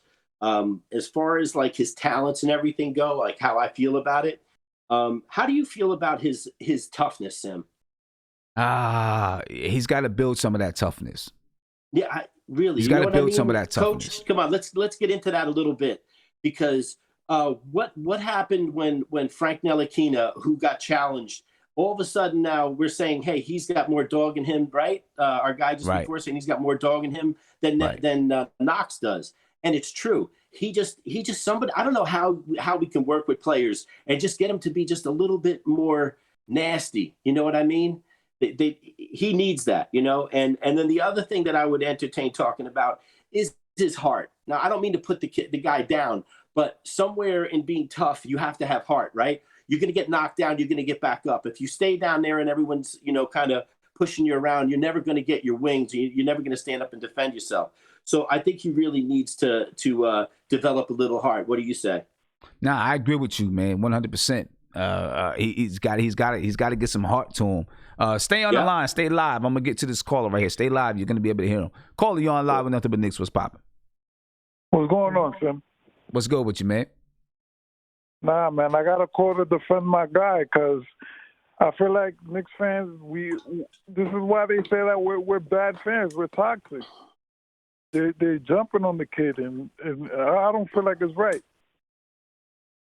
I mean, I'm with you. I mean, I see the areas where he has to develop, but to me, it's all about him growing and maturing. Listen, I wrote a few things down. Okay. While I was on hold. Knox is the 23rd youngest player in the league right now at this moment.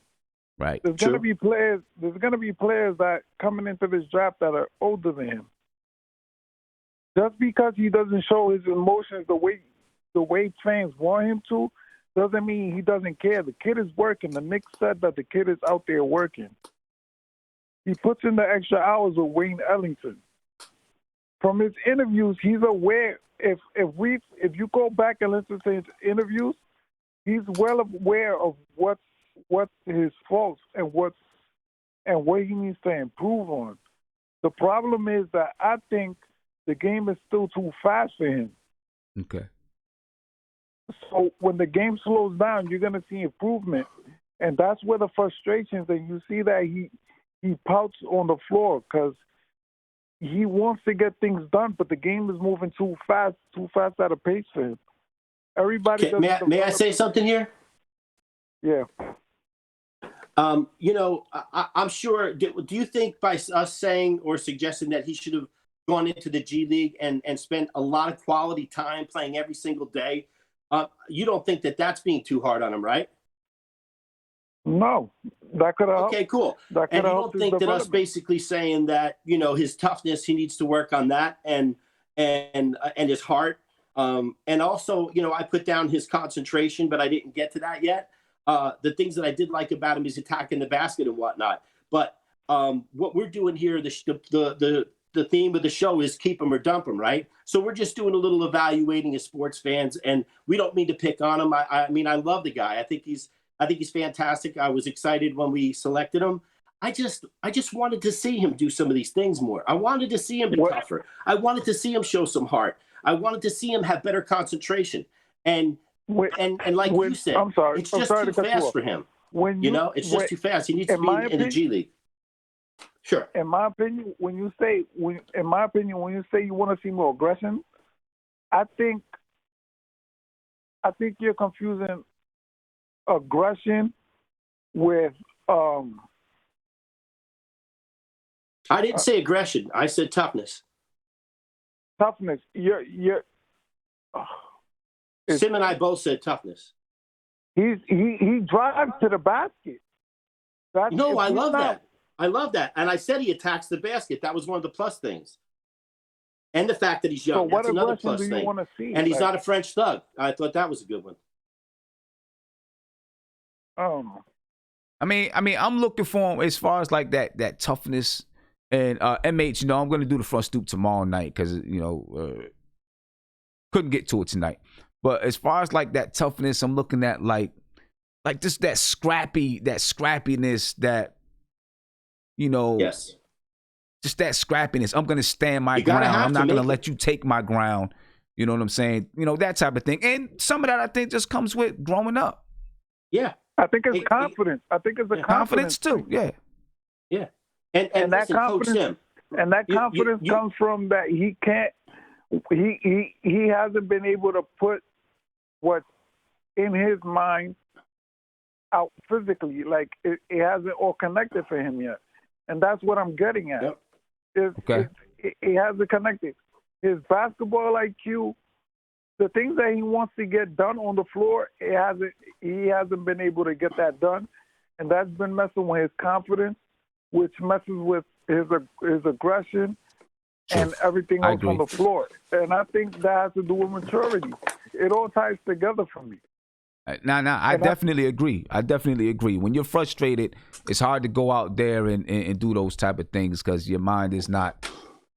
I agree with you. I definitely agree with you. It all ties together with, for me, it all ties together with his age, maturity, not being able to do what he wants to do on the floor, which is messing with his mentality, which it all ties together. That's what I'm saying. When the game slows down for him, he's going to be all right. The thing is that the game hasn't slowed down for him, and he hasn't gotten the minutes or the consistent type of minutes because he's gotten minutes, but they've been sporadic. So with that being said, it's kind of hard for him to get everything put together all at once. Yeah. At least from my opinion. And I don't mind you defending him. I think it's cool that you do, I feel him, man. I like Kevin Knox. And I think, people that say trade him, move him, dump him, he's trash. They just riding the bandwagon, in my opinion. I think, keep Kevin Knox and try to help him develop. Yeah, I think it says a little bit negative about our player development. Last year, what was everybody screaming last year? He's only 19. Right. When we were, right? Right. He's only exactly. And your sophomore year, everybody declined. Everybody. Yeah. You can't name me one player that hasn't declined their sophomore year. Now, that's true. They do. They decline because people figure you out. They figure you out. They know what you do. Yeah. So now, coming into his third season, we got to see what's going to look like. And then on top of that, you got to take into account it's going to be a new system and a new coach. Yeah, everything's going to be right. Everything's going to be new. Hey, Emmanuel, I appreciate the call, man. I'm going to get to some of these other guys in the chat.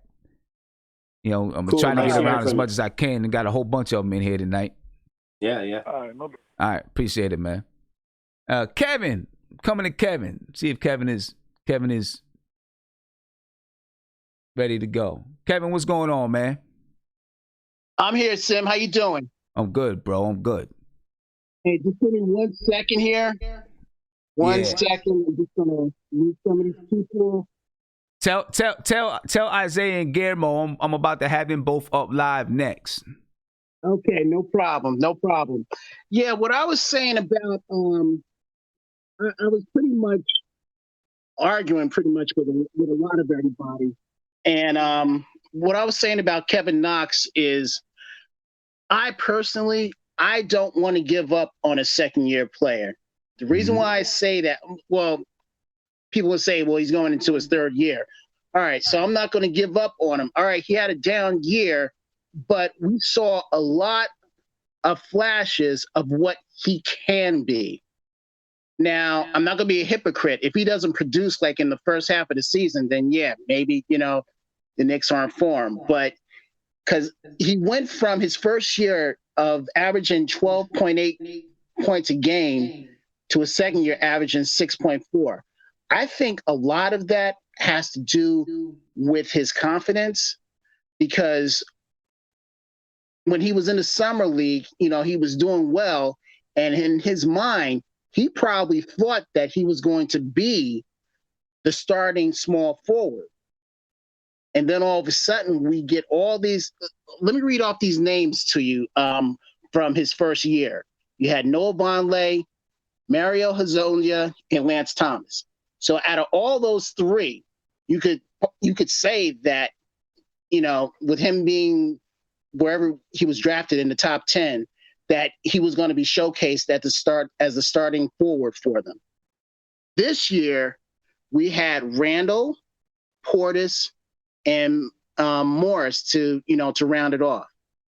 Now, between Morris and Randall, I think, of course, they're better than Knox, but Knox probably thought in his mind that he was going to be the starting small forward for this year and years, to come. So I think it was a big shot to his ego.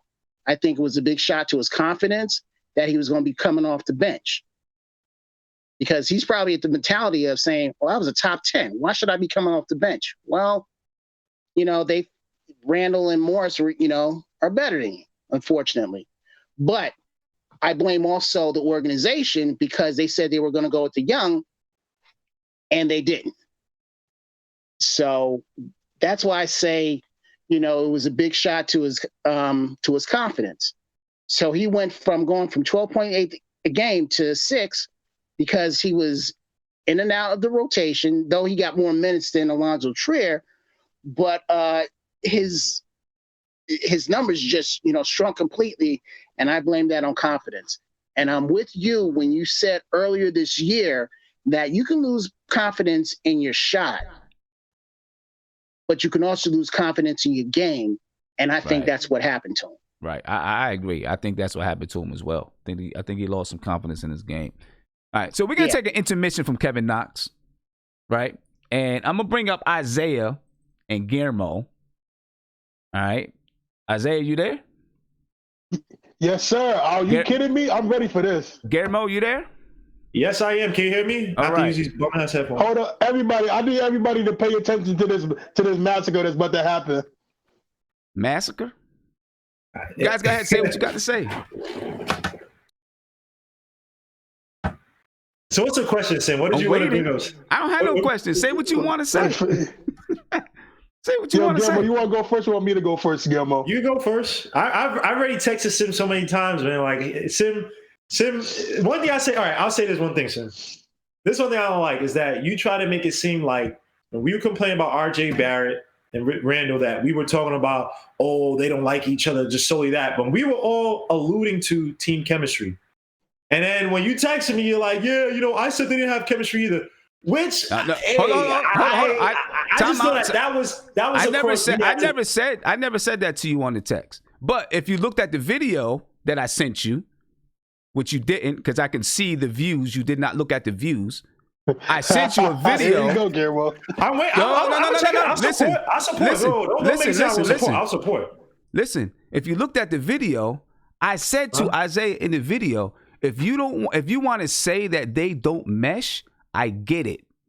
But let's stop saying that they didn't like each other, because to me, that's just reality TV. Look at the video. But anyway, go ahead.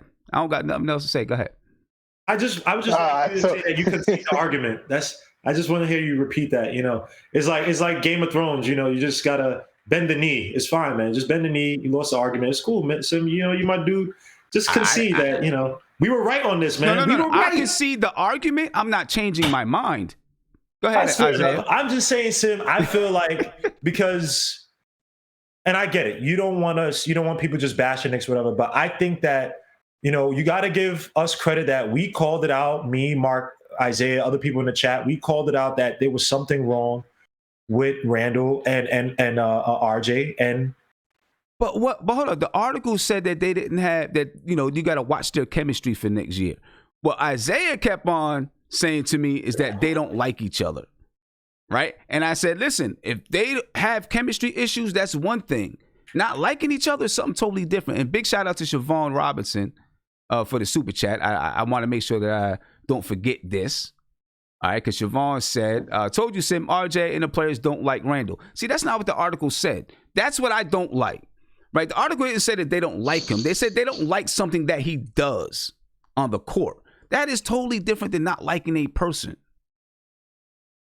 Fair enough, but I think even when Isaiah was talking about it, and I'll let Isaiah speak. I don't want to speak for Isaiah. Yeah, let Isaiah speak for himself. Saying that, I think he's alluding to, again, chemistry is like, they may not be like, oh, I hate you, I want to kill you, but it's like, bro. Well, say that, though. Say that. Well, I'm talking to Isaiah. I'm talking to Isaiah. Say that. Just say, I don't think that. What I was saying, or what I was saying, Sim, before was that, yes, I don't think they like each other. And that shows in the court. Thank you, Guillermo. That's what I'm saying. See, Guillermo, that's what I'm saying. But like, he can't just. That's what I was arguing about. But Sim, what you were saying before, and that was from French Knicks podcast. That came from French Knicks podcast. Shout out to French Knicks podcast. But no shout out to French Knicks podcast because no shout out to French Knicks podcast. Nah, I'm playing. We're not shouting them out. But Sim, what I was saying before was you were saying that I'm tired of hearing about all this stuff when on the court. You'd be like, they give each other high fives, they do this on the and ones. You said that before. Because what I'm trying to get to you is that it doesn't mean that just because two players maybe don't mesh. And if you go back to the video that I had with you, right? And I can send it to you as well.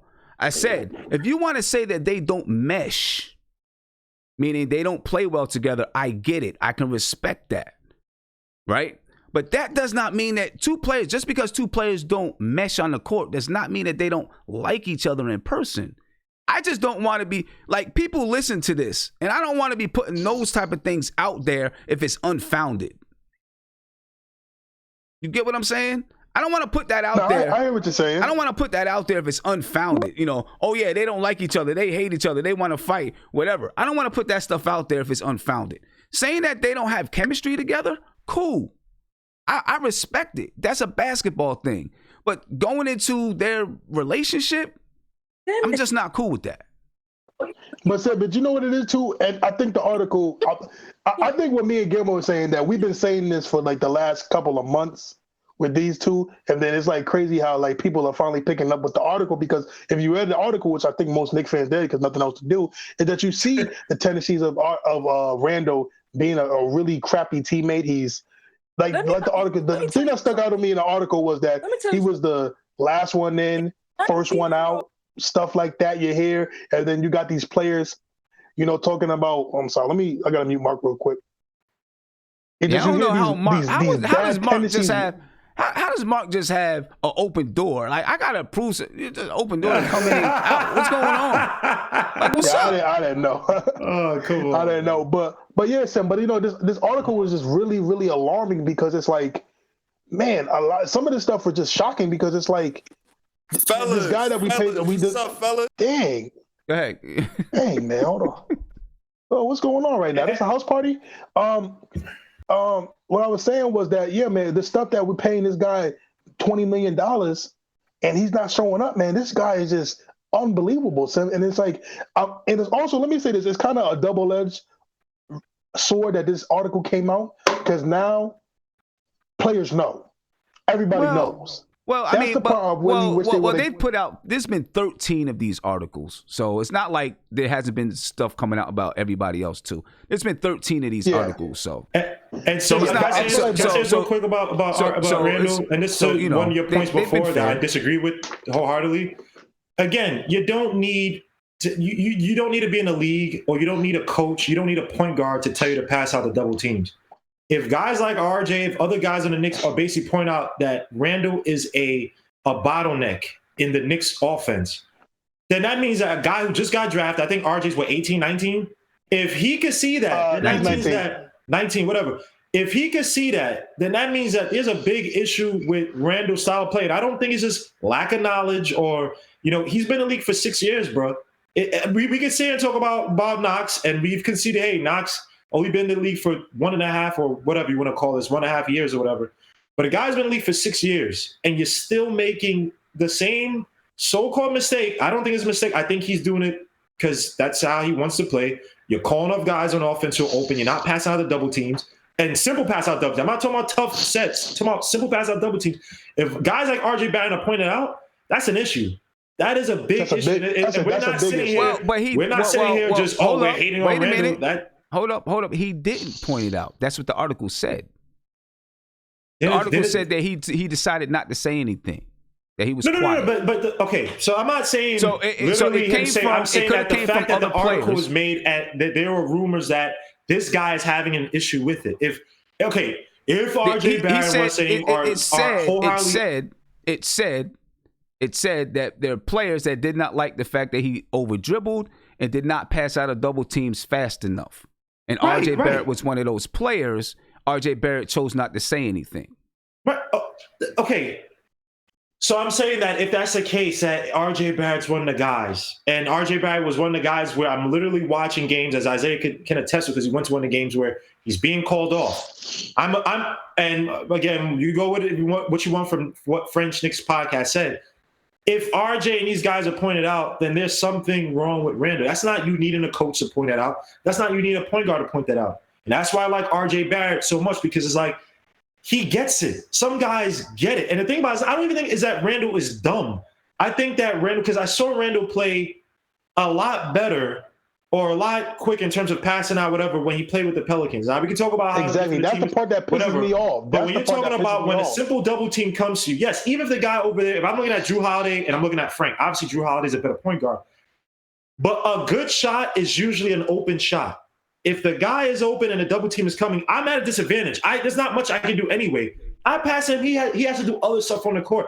If Randall's not doing those plays, bro, so let me read it. So we got everything. So we know what the article says. For those who haven't, I'm sure everybody probably read it, but it says power forward Julius Randle became the most polarizing Knicks player with the fans and in the locker room. Randall's traditional numbers are strong but bittersweet. If there are no more regular season games due to the coronavirus pandemic, which I don't think there's going to be, Randall will finish 32nd in the league in scoring at 19.5, 14th in rebounding at 9.7. That should be about 11 or 12, while posting the 12th highest total of double-doubles, 30. Nevertheless, some Knicks, including rookie RJ Barrett, were frustrated by Randall's penchant but not distributing the ball quickly enough and over-dribbling. Two sources familiar with the situation said. According to two sources familiar with the situation, Randall became less of a turnover machine in the final 2 months. It became a little less clunky on the drive. Still, on-the-court chemistry between Randall and Barrett, who is used to having the ball in his hands, bears major watching next season. For the most part, Barrett kept quiet about the Randall situation. A lot of players felt like that, with the exception of Elfrid Payton, one source told the Post. Now, these sources could be players. These sources could be coaches or whomever. Randall was signed to a 3-year, $63 million contract, and the pressure of being the number one guy was too much early on. He eventually ceded that designation to Marcus Morris after committing 4+ turnovers in 8 of the first 12 games. You can't argue with his productivity, an Eastern Conference personnel man told the Post. But he was in the wrong role. He absolutely should not be your number 1 or even number 2 option, maybe not even the number 3 on a serious contender. He doesn't have a good enough feel and is much too ball dominant. I don't trust his decisions with the ball. As a 6-man, he would fit perfectly because I don't think he gives you much defensively either. That's more in line with a 6-man role. The 25-year-old southpaw reflected on the difficulty of his adjustment to the Knicks amid the 21-45 season. His agent, Aaron Mintz, was often in his ear with encouragement, but Randall often talked about struggling to figure out the double and triple teams he had never faced. According to The Athletic, Randle apologized to the club for not being a better on-the-court leader during a players-only meeting the morning that former coach David Fizdale was fired. Julius got paid to be the leader of the franchise, but Morris played like the leader of the franchise, the NBA source said. Fizz anointed Mo the leader early on. Maybe that fueled Julius to play like he did. After Morris was traded, Randle's scoring responsibility rose and he met the challenge. However, his three-point shot never became reliable. Randle wound up regressing in that area, finishing at 27.7% from the field. We talked about that before. Let me see anything else in here. Let me see. He's played extremely hard. Started to show he could make the passing play when doubled, said another NBA scout. Though his three-point shot dipped, he's proved in the past he is capable of stretching his game and the defense, but he can be a ball stopper. The Post reported before the trade deadline, the Knicks were open to moving Randle, whose third year is guaranteed at just $4 million. Subsequent reports stated Charlotte engaged with the Knicks about Randle for point guard Terry Rozier. Whenever the offseason begins, the Charlotte scenario could always be revisited. Randle, a former Lakers lottery pick, is just 25, but it should be noted he has played on a losing team for all 6 seasons. Figuring out what to do with Randle, or the Randle conundrum, is one factor making Rose's job so challenging. That's the entitled article. With hey, everything Sim, can I say something real quick, Sam? Hello? Yep. Yeah. Yeah. Oh man, listen. I'll say this, man. Yeah, that Terry Rozier, that's a no. Don't do that. That's a no. Yeah, they're not gonna do that. Yeah, man. Yeah. So, but here's the thing, though, Sim. If you're gonna trade Julius Randle, do it and go get Chris Paul. Yeah, I do that 10 times out of 10. But OKC is not going to. They're not. No, they're probably not going to do it. Julius Randle is a contract. This is a bad thing about Julius Randle. Julius Randle is young, where it's like the guy said, there's production per se, but again, there's context to it, right? That production again is not helping the team, because production is also defense. Production is also rebounding and context, right? It's the so-called clutch. I hate clutch because there's no real such thing as clutch, but it's certain things that, okay, there's discernible wins because you are on the team and you're making guys better. So the production isolation, yes, if you look at it in just absolute terms, yeah, it's nice. It's good. I'll tell you what. But when you take into account his age, you take into account age as a number of years he's played in the NBA and teams he's played on, things of that nature, you're stuck with that contract because it's like, who's going to take that guy? Like you said, Chris Paul, I put money on it. Billy Donovan's not going to get rid of Chris Paul, guy who's getting into the playoffs and who's making the other guards a lot better. You're not stuck with a contract. After next season, if you don't want him, you just pay him $4 million and he's gone. No. I meant as in trying to trade. Like I'm sorry. No. Another team's not stuck with it as in trying to trade. I don't think it's a contract that other people will say to trade for. Oh, but you know, because of it is expiring. Right, that's what I'm saying. Nobody's stuck with his contract, so they can trade him. And a team will take him, because if they take him for next season, then all they got to do is say, okay, here's $4 million, we don't want you back. And he's gone. So his contract is very trade would be nice, but OKC, if the OKC wasn't in the playoffs, or like, they weren't projected to be in the playoffs, right? I could see that happening, right? Chris Paul, he's like, what, 36, whatever the hell he is? And his guy's breaking 35, down. I think. 35, but the way that team is playing, Sim, with that system, and the fact that Billy Donovan is, I won't say he's on a hot seat, but all those Westbrook years, and then now he has a team that might get past the first round. I agree with you. But see, I see someone says, and I don't want to get off of this, but we're going to move on to Knox. He's 34. But someone said hell no to the Chris Paul contract. But if you're trading Julius Randle, you're trading $20 million. You still got to pay $20 million. You're not on the hook for the whole $40 million. You're still on the hook for the whole $40 million. Guys got to look at it like Chris Paul's a stopgap that's really important to trying to create a foundation for the team, right? If you don't have to give up any first-round picks, and you got a guy who can basically, whichever point guard we bring in, can literally sit behind Chris Paul for the 1 or 2 years he's going to be behind him. Have Chris Paul build a foundation of the team. He's out in 2 years or whatever. And whichever point guard you have now, and you're going to have a lot of other guys whose production is going to go up because Chris Paul is a plus multiplier at the point guard position. and you have a team that's sniffing the playoffs, and then you bring in whichever a LaMelo that you draft. Or hey, Guillermo, can I chime in real quick, Guillermo, to chime in with that? I think I think people are looking at the $40+ million. Like you said, that's a stopgate. Look, really, I want people to really, if people are saying no to Chris Paul, really pay attention to what this guy did with the OKC Thunder. Look how they transitioned from Westbrook and Paul George to Chris Paul, and they're still in the playoffs. This guy, man, is a pure leader. And I also want people to look at, if you get a chance, Sim and Guillermo and everybody else that's listening, what's the latest interview with All the Smoke with Matt Barnes and Stephen A. Jackson with Chris Paul? Sim, I don't mean to say I wanted a guy based on the interview, but Chris Paul is somebody if you listen to his interview, Sim, and just see how in tune he is with the OKC guys, this guy, man, if you put him here with the Knicks, with the young fellas, and if we get like a LaMelo Ball, I'm going to tell you what. Chris Paul would be, Sim, when we go to a championship game, those players are going to thank Chris Paul during the speech. So that's the kind of impact you're going to get. So I'm going to tell you what. If the Knicks draft Obi Toppin, trade Julius Randle and try to get Chris Paul. You're probably not going to be able to get Chris Paul because I don't think they're going to want to give him up. They're probably not going to want to take on Julius Randle, right? They're going to want to clear that well, I guess they would clear it. They would clear it, basically. They would clear his contract for the next season. They wouldn't have to pay $40 million. They could waive Julius Randle, and they'd be good if they really want to get out from under that contract. But if you get Obi Toppin, I'm going to tell you right now, that dude, I think, is going to be a monster. He's going to be eating. Look how Obi Toppin works up the pick and roll, bro. He is going to be a monster. People talk about his contract. People talk about Chris Paul's contract. Outside of Brandon Ingram, who I want, but he's a restricted free agent, who else are we going to pay to come to the Knicks? We always talk about the money thing, but again, guys, no one wants to come here where they're like, yeah, I'm going to take this big contract with the Knicks. No one wants to come here. The last guy that was like that, really, I mean, you could say Melo with the contract, but then it was Stoudemire in terms of a fresh guy. It was a Marvin. Fresh guy as a free agent. So the thing about, don't think of it as money thing. Think about it as a foundation where, okay, Chris Paul comes in, makes the team a lot better. If he makes the team a lot better and the point guard coming in to replace him or to take his place once he's done, can do that, then you're going to make it more attractive. That money comes off, and now you have money to spend whatever the hell you want. It might be more attractive if we're getting to the playoffs every other year. You know what I mean? So think of it long term. Like, yes, Chris Paul, he has a spiky personality.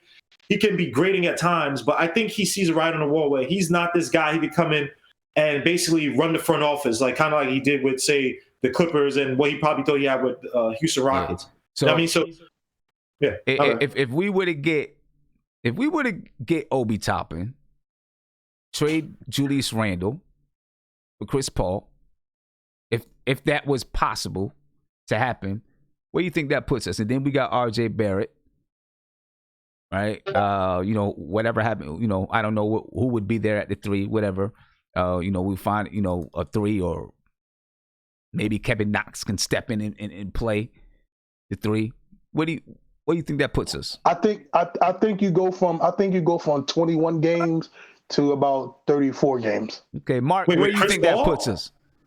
With Chris Paul, I think with Chris Paul and Obi, Chris Paul, Obi Toppins, and RJ Barrett, Mitchell Robinson, that's easily a 40-win team right there. It has to be. Guillermo, I'm trying to be realistic. People don't. But you gotta remember, Guillermo, it's hard. I'm trying to be realistic because that's not normal. You don't jump from 21 wins to 21 extra wins. If you add the right players. I'm not saying Chris Paul's Larry Bird. Larry Bird led his team from 26 wins to 62 wins. I know that, Guillermo, but that's goddamn Larry Bird. Hold up. So last year we had a team that was, I feel personally, they were aiming to lose. And we won only 17 games. Yeah. We could have won 30 games if we actually tried. When we were taking guys out, they had 20 points in the first half, whatever, right? A guy like Chris Paul does 2 things. One, he's still talented at the point guard position, assuming he's healthy. Still talented point guard position and takes a lot of pressure from your coaching, right? Guys like playing when he has cachet. So a lot of these guys that we look at, and again, I think that if Chris Paul was here, you wouldn't be seeing guys like Knox playing over guys in terms of just production-wise over Trier. He would vouch for guys that can shoot the ball when he gets in the ball. He'd be vying for guys that can produce. So we won't be seeing a lot of machinations where Dotson's not playing because, blah, blah, blah, blah, blah. We'd be seeing Dotson playing because he can hit that 3 when Chris Paul passes the perimeter. So that's why I say 40 wins, because Chris Paul is that type of player that he makes guys around him better. The Knicks right now, we're looking at a lot of guys that we can say, oh, they suck or whatever. But again, and I'm not saying Moutier is good, but Moutier looks a lot different with the Utah Jazz as a role player than he ever did with the Knicks. And that's because he's playing in a proper system. You get a guy like Paul who's going to get guys in the proper spots, get them the easy baskets. Even a guy like Julius Randle, say we imagine he could get Chris Paul and we had Julius Randle. I put money. All this stuff we're hearing about Julius Randle, it would not happen with Chris Paul. Julius Randle be a lot more effective playing with Chris Paul. I'm just saying. That's without a doubt. Chris Paul's going to get you 40 wins with the Obi Toppins, who works very well off the pick and roll and then likes to dribble from up top of the perimeter to take the pressure off a guy like Chris Paul. RJ Barrett, who likes to slash to the basket, is learning how to shoot, but can play in a system where Chris Paul facilitating getting the ball in spots where he's cutting. How many times you see RJ Barrett cut through the middle of the basket for that little layup or whatever? So I'm just saying, a guy like Paul, 40. I put money. Well, I mean, but that's what I was saying before though with Randle. You know, a guy like Chris Paul changes a whole lot. But if you get Obi Toppin, you trade Julius Randle quick, in my opinion. No, I agree. I was just saying with the Randle thing that even with Randle here, because like with the Knicks, we haven't had a coach or a superlative player where everybody plays within the system or around that player. And we're overachieving, right? Or we look that good because of that system. Or that since 2012, right. Man. Since 2012. I just see with Chris Paul, man. Chris Paul's that type of player, bro. As long as we don't give up a first, I'm good with getting Chris Paul, man. Yeah. Let me get back to Kevin Knox real quick. We don't give up a first, I'm good. No, if you're trading for Chris Paul, we're not giving up a first. We'll probably get a first, hopefully. But let me get back to Kevin Knox, man. I'm having a hard time trying to get to everybody in the chat. I don't think I'm gonna get to everybody. I was trying to come to Mark, but he was talking, so I couldn't get to him. Big shout out to City for Real. Thank you for the super chat. You said, Sim, Chris Paul takes us to the playoffs, but what happens after he is so injury prone late in the season? I stick with the plan, play the young guys, build in the draft. I get what you're saying. I don't think it would be about if you got Chris Paul, if he took you to the playoffs and you performed in the playoffs that season. It would more be about Chris Paul helping you to build that structure. Because Chris Paul, you take this team now, I'm not saying they would be in the 8th seed, but this team would be totally different with Chris Paul out there. Everyone would fit into where they're supposed to be because Chris Paul's going to make them fit where they're supposed to be. You know what I mean? But, you know, I'm going to be honest with you guys, though. You know, just looking at these young players, the more and more that I look at Obi Toppin, the more I'm like, man, I really, really like this dude. I really, really like this dude. I was telling Guillermo the other day, this kid really just reminds me of Amari Stoudemire. You get a point guard that can go with him, man. It's crazy. But anyway, you know, back to Kevin Knox. Mark, I was trying to come to you, bro. But I don't know who he's talking to, so, you know, I don't know if I'm going to get him up on the tube. Mark, you there? You there? What's going on? I was trying to get your take on Obi Toppin, Chris Paul. I was trying to get your take on it. Listen, I was telling the chat, I came in here, I said, listen, if I can't get none of the first two boys, I said I would take Obi Toppin. I love that kid. That kid know how to play basketball. He's imposing on the floor. Him in the pick and roll is a serious problem. He is a beast, and I think his ceiling is high. I am really big on that man. Really high. And his motor, oh my God, I fell in love. Yo, it's really high. I'm telling you, he reminds me of Amari Stoudemire. But a better defender and can shoot the ball, can shoot the three. His motor is like you gave your little child sugar all day. And it's amazing. I've been telling people, I said, listen, man, people might not like him, but I love him. And his motor alone makes me happy. Because again, him playing the 4-man to stretch the floor, and him, because when you watch him for the team that he plays for, he is calling out plays. He's telling where point guards to go. His IQ on the floor is exceptional for a big man that you want in a pick and roll offense. So he already understands angles, and then when he gets the ball to him, he's finishing. Like he's looking to finish. He's not looking to stop and try to feel for contact. He's going into contact. So he wants that contact. I love that kid. If we can't draft LaMelo and get Edwards, I would take him. I would take him without a doubt. Before any other point guard, he will be the god. He will be the god for me. And for Chris Paul, listen, man, with that article coming out with Randall, that just gave the organization another ability to just get rid of him, because I know he's seen that. So now that's creeping a doubt that the team don't want you now. The team don't want you because now you had a 19-year-old calling you out. Number one, never seen nothing like that in my life. Well, it all depends. Well, the only thing is we don't know who said what. Listen, right? It could have been another player. It could have been Alonzo Trier. I don't want to say Alonzo Trier's name. It could have been Taj Gibson talking to Mark Berman and said, "Yeah, such and such didn't like it." So you're saying that you're telling me that RJ Barrett told somebody? Okay, RJ's the most significant player. Okay, listen, hold up. You're not hearing what I'm saying. You're not listening to me. I'm not saying that he didn't feel some way, right? Or that he wasn't like, man, why does he keep over dribbling? Yeah. But it said in the article that he kept his mouth closed. Who said that in the article that RJ Barrett chose not to say anything. Okay, so if he didn't want to say anything, you don't think that that's how he feels? The only thing I'm saying is you said that he called them out. I'm saying the article says he didn't say anything. This is what gets me when we read these articles. Let's say what's actually in the article. Right? The article says that there were sources. We don't know who these sources are. The source could be RJ Barrett. It could not be RJ Barrett. The source could be Taj Gibson. It could be a coach. It could be a team manager. Right? Let's just say the way that it is. That's all that I'm saying. Say it the way that it is. Right? It said that RJ Barrett did not like, it said teammates did not like that Julius Randle would over dribble and not pass out of double teams fast enough. And RJ Barrett was one of those players. RJ Barrett chose not to say anything. Right? He kept quiet. So for all we know, it could be another player. It could be RJ Barrett. It could be Mark Berman using RJ Barrett's name to sell the article. We don't know.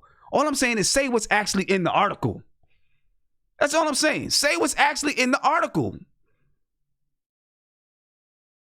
That's all I ever say. Say what's in the article. Don't say things that's not in the article. Say what's actually in the article. What? Say what's actually in the article. I don't give a fuck what the article says. All right, well, that's why I'm taking you off. Since, you're going to curse all over the joint, take you up out of there. You don't care what the article says, but so you're going to quote something that ain't true. So I'll take you up out of there then. What you talk about? Anyway, let me get to State of New York in Armando, because I haven't got, and Aunt G, because I haven't got to those guys yet. And we got to flip it back to Kevin Knox. State of New York, what's going on, man? Last time I couldn't get you to talk. I couldn't get to you because you were in the conversation. What's popping, brother? Sim? How you feeling? I'm good, Sim. Sim, I was at work today. I work in the hospital. So salute to you. Salute to everybody. I want to salute everybody who works in the hospital. Everybody. Hold on, I'm muting everybody. All right. I want to salute everybody who works in the hospital who's fighting this virus. I work at NYU Hospital, so salute to you, Sim. I salute to you, bro. Letting me be on your platform. Let's go. Nah, salute to you, man. Salute to you. Big shout out to you, man, for being out there. Yeah, for being out there. Because Sim, I have an issue, Sim. And my issue is with Kevin Knox. Not Kevin Knox, the player. My issue is with people that's down on Kevin Knox. Now, let me put it in context, Sim. Sim, Kevin Knox has a higher block rate than Julius Randle. He has more total blocks than Julius Randle. He has a higher three-point percentage than Julius Randle. Kevin Knox has not played 30 minutes in a basketball game since, I think, November, Sim. Kevin Knox has not started all season, Sim. Kevin Knox, another indictment on the Knicks, Sim. These dudes got Kevin Knox playing with Bobby Portis all season long. They don't fit together, Sim. Come on now. Bobby Portis don't pass the ball. Julius Randle don't pass the ball. And here's another issue I got with people that's down with Kevin Knox. He's not a 3. He's a 4. He's a 4. We all know he's a 4. So if we all know he's a 4 that could play the 3, Randle's in the way and Portis is in the way. That's very obvious. Now, people talk about Kevin Knox and his heart, and people talk about Kevin Knox and, you know, his motor and whatnot. Sophomore slump, understandable, but we can't put that on Kevin Knox. I don't put this whole season, I don't put nothing on Kevin Knox. I'm gonna let him slide this season, and people should be letting him rock this season. If Mitchell Robinson has spoken up for Kevin Knox, I need more people to speak up for Kevin Knox too, instead of trying to trade him. What people really need to be talking about, and I hope you get at this soon, Sim, because I want to join when you do Mitchell Robinson, because nobody talks about Mitchell Robinson enough. People coddle Mitchell Robinson too much, Sim, and I dislike that. Okay, Sim. all right. I dislike it. We're going to talk about him. Dislike it. Hey, listen, in the beginning of the season, when I was like, I don't think he should start, everybody killed me, said I don't like him. I killed you. I will admit, I killed you for that. I will admit that. I will admit. But you was right, Sim. And Mitchell ain't ready yet. And people talk about Mitchell Robinson or his defense and he record-setting, breaking records and all that. I don't care about none of that. You can't do lobs and dunks in the playoffs. He has to get a three-point shot or he has to get a jump shot or he could get traded. Plain simple. Because I'm not willing. Like, people got to understand, if you want to give Mitchell Robinson a max contract, he has to do more than what Rudy Gobert is doing right now. I don't want my center to just not shoot the ball because he's not going to play in the fourth quarter. So it's no point in paying him max money. But that's my little beef about Mitchell Robinson, people coddling him. But back to Kevin Knox. If people just let him play, not people, but if the Knicks would have let him play for a month straight and let him play 30 minutes each game and Kevin Knox was still playing like butt cheeks, then yes, we could criticize him. I'm all for criticizing Kevin Knox, but we cannot do that. Nope, not doing that. You got RJ Barrett starting with the worst shooting starting 5 in the league. Then you're not playing Kevin Knox with Mitchell Robinson. Then you got Alfred Payton, who's 0% from 3 his last 8 games. You still playing him beside RJ Barrett. That don't mix. Then you got Kevin Knox sitting on the bench for Reggie Bullock and Mo Harkless. My God, this season has drained me, Sim. It has drained me. I feel the you. Kevin Knox hate. I'm sick of it. It needs to stop. Stop coddling Mitchell Robinson. Stop coddling RJ Barrett. If we're going to critique these kids, critique all of them the same way. Frank can't shoot the ball, but he can play defense. Mitch can't shoot the ball, but he can play defense. RJ can't shoot if his life saved depended on it. Nobody talks about that because everybody loves RJ and his aggressiveness. Just stay consistent with the criticism. That's all I'm saying with everybody. I agree. I definitely agree with that. Be consistent with the I definitely agree. Be consistent with the criticism. You know what I'm saying? Because I mean, obviously the Knicks are keeping RJ Barrett, but we're gonna talk about and break down RJ Barrett too and Mitchell Robinson. You know what I mean? Everybody got it. Yep. Stay consistent. Keep the same energy. Keep the same energy. That's all I'm saying, Sim. People coming on here. I'm listening to people say trade Kevin Knox. There's no wing right now in this draft in 2020. Isaac Okoro, he's too small, and Kevin Knox is younger than him. Kevin Knox is the 23rd youngest player in the NBA. Give the kid a chance. That's all I'm saying. Just give him a chance. Let him start for a month or 2 months or 3 months instead of Mo Harkless, which is stupid, and Reggie Bullock, which is stupid. Let them damn kids play. That's all I want to see, Sim. I don't pay $170 for NBA League Pass or pay $70 for Fubo TV to watch Taj Gibson on my TV, Sim. That is so frustrating, Sim. So let me ask you this: what coach do you think will bring the best out of Mitchell Robinson? I mean, Kevin Knox. Which coach do you think will bring the best out of him? Yo, Sim, I'm going to be honest with you, Sim. That's a question I don't even have an answer to, Sim. Because when you look at the coaches right now, it's like people talking about Jeff Van Gundy. Jeff Van Gundy hasn't coached for about 2 decades or a decade or whatever. Then people talk about Tom Thibodeau. Keep Tom Thibodeau away from these kids and their legs and keep him away. I don't want no parts of Tom Thibodeau at all. Then you talk about Becky Hammond. I would love Becky, but I don't know if the New York media would, I don't know, Sim. I don't know, Sim. And I would say Mike Miller, but his rotation stinks, Sim. I can't watch Wayne Ellington over Alonzo Trier. The only thing I say about Miller is, looking at where he didn't have a chance to have his own training camp.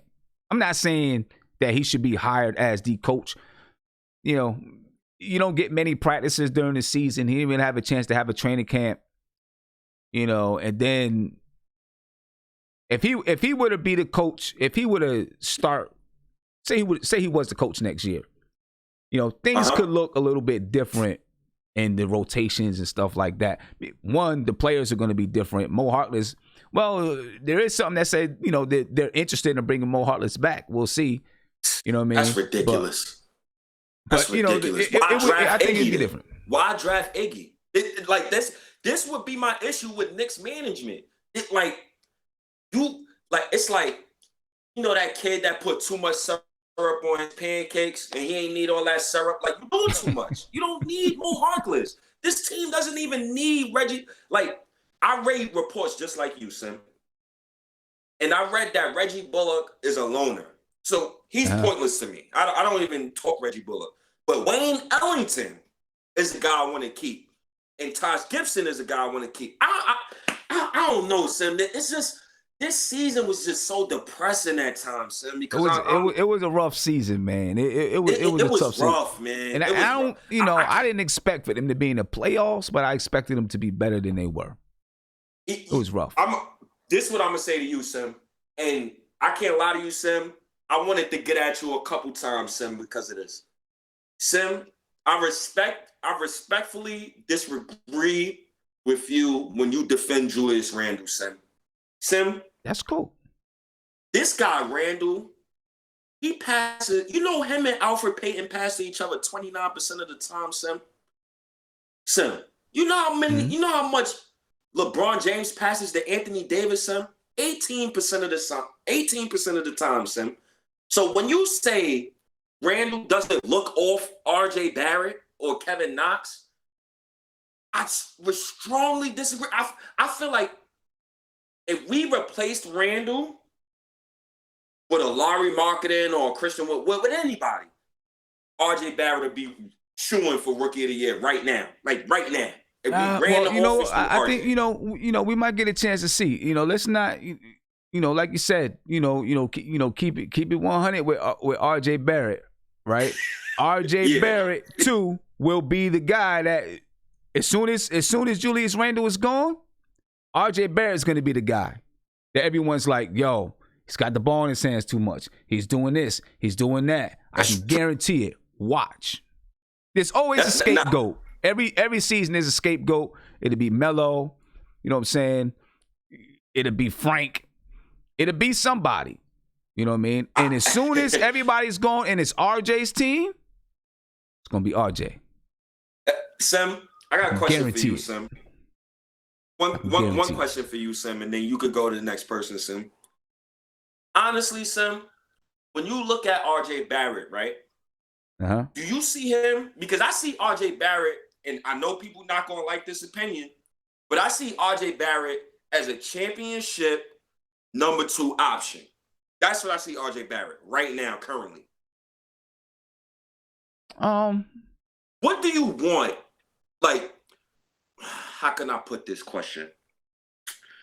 With this draft pick, right, that's coming up, Sim, right? Do you think the Knicks should value point guard, over everything? I do. Or should they take the best player available? For example, if let's say we got the 4th pick, right? Right. And Killian Hayes and Obi Toppin is on the board. Do you take Obi or do you take Hayes? I'm taking Obi. I think I'm taking Obi because I don't think that Killian Hayes is going to be your franchise point guard. Wow. I take Obi. I don't think he's going to be the franchise point guard. The only guy that I think, just personally, I think LaMelo Ball will be a franchise point guard. I'm not sure about Killian Hayes. I don't think he's going to be a franchise point guard. So I take Obi. You know what's crazy, Sam? I think Obi and Kevin Knox would be a seamless fit together. Oh my goodness, Sam. I don't know. That's just me. I'm an Obi Toppin fan as well, but I don't know. It's a wait and see, Sim. But I'm standing for Kevin Knox, Sim. I'm Kevin Knox. I'm leader of the cult, Sim. I'm with you, bro. I'm with you, man. Let me get to Armando. All right, and I appreciate you being on here, man. You got to come on more often. Yo, anytime I'm off work, Sim, I'm definitely jumping on, Sim. All right, no doubt. Well, yo, keep doing what you're doing out there, man. We appreciate it. Appreciate it, Sim. Definitely. All right, let me get to Armando. I think I got to everybody too, man. That's what's up. Armando, what's going on, man? What up? What's up, Sam? What's up, man? Tell me. Yeah, I was sitting here listening to everybody just talk, man. Yeah, and I wanted to say, as far as somebody like the point that State was trying to make with Ellington is a good option. That's just one of the points I want to make. Ellington is a good option because to me, from what I've seen of the Knicks games, he's a pretty good spot up 3-point shooter. So if you have somebody like Dotson who can keep on developing his 3-point shot, it'll open up the paint for people like Mitch, people like Trier, people like DSJ. You know what I mean? Okay. To attack the basket more. I mean, I don't know. What's your opinion on that, Sam? I mean, it's all going to depend. I think Wayne Ellington, when you talk about Wayne Ellington, it's going to depend on his contract, right? I think he makes $10 million this year. You got to waive him by June 28th, and then you only give him $1 million. I'm not paying Wayne Ellington $10 million next year. It's kind of the same thing with Bobby Portis. He's due to make 15, almost 16 million next year. I'm not paying Bobby Portis that amount of money next year. You know what I'm saying? So, that's another player I actually like, Bobby Portis. I actually like Bobby Portis too, but not for $10 million. You're right on that, man. Right. Yeah. Or it's actually $15 million for Bobby Portis. So I'm not paying that much for Bobby Portis. Yeah, 15, right, yeah. Yeah, you know what I'm saying? But I think I have read an article where they were talking about paying him if the Knicks really wanted him back, they could waive his $15 million contract and bring him back on the $9 million play exception. Oh, I didn't get a chance to read that entire article, so I'm not sure. I didn't get a chance to read that entire thing, so I gotta check that out. Yeah, but that's what they were talking about. That was an option to bring him back if they really wanted to keep him. Is I guess do whatever they got to do to get out of that $15 million contract. Don't pick up his option and pick him up on a $9 million exception because Portis is a pretty good piece, but not for $15 million, man. Yeah. So let me ask you, who do you think is the coach that? And then who do you think needs to coach Kevin Knox, man? Who do I think needs to coach Kevin Knox? Who do we got to bring in to coach Kevin Knox to get the best out of him? I think Miller is a pretty good coach with him. The thing with Miller is, like you said, I don't think he had enough time to really work with him because he just got dropped into the middle of the season when Fizdale got fired. But if you look at Miller's style, he was doing really good with these players down in the G League. He's a good developmental coach. He just got thrown into the middle of the season, and because of the way he just got thrown in there, I think all he was really worried about is trying to win games and see if he can paint himself in the best possible light to either keep his job on the big time or at least keep his job within the team to go back down to G League, whatever. But I think he could, if he works with Kevin and he helps Kevin develop himself, I think Kevin will really come out of himself because I think the thing was, like I wrote to before earlier, Kevin's problem I think is more confidence.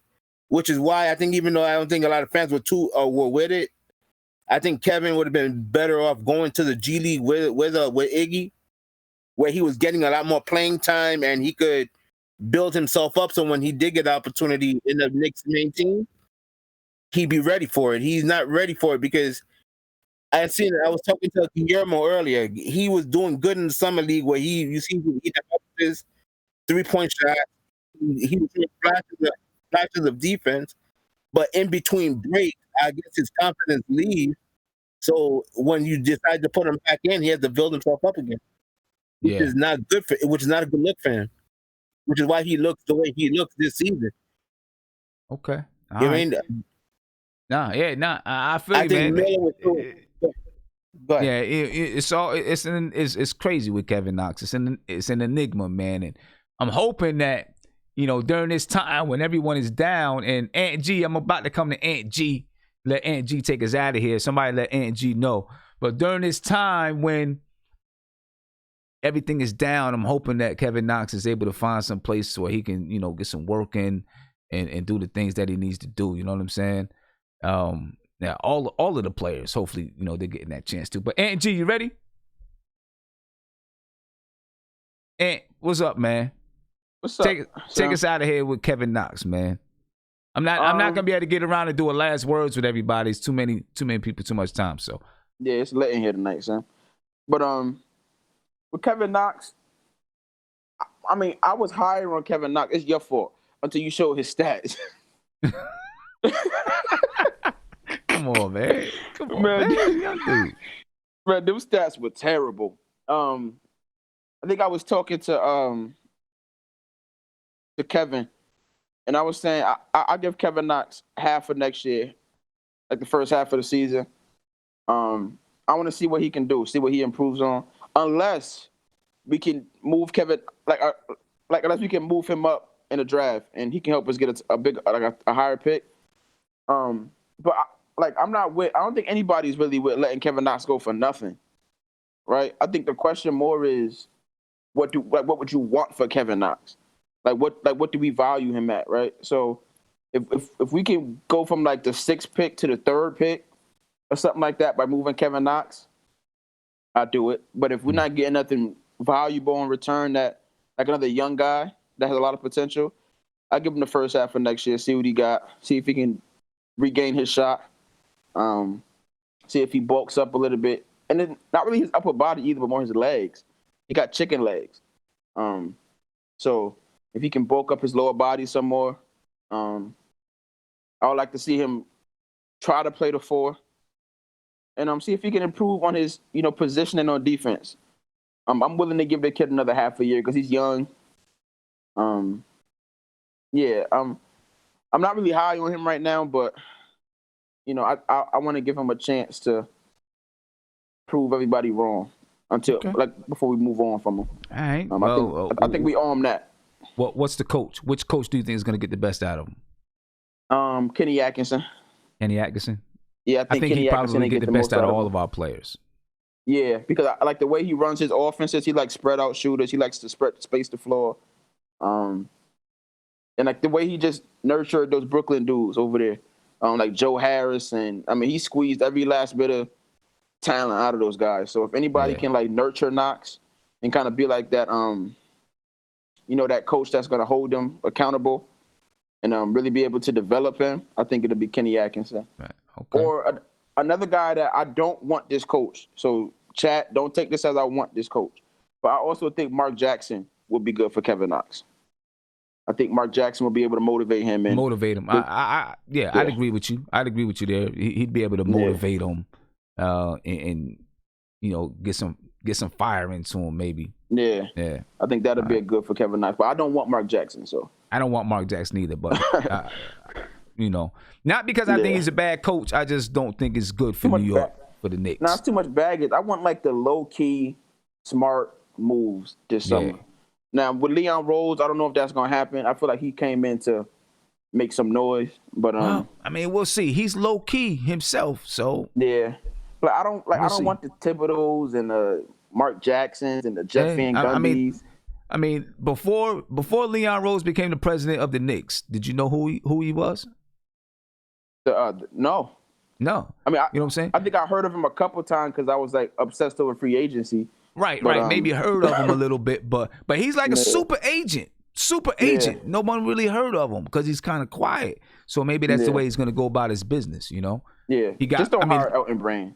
I mean, listen. He got Frank Ntilikina a Nike deal. Yeah.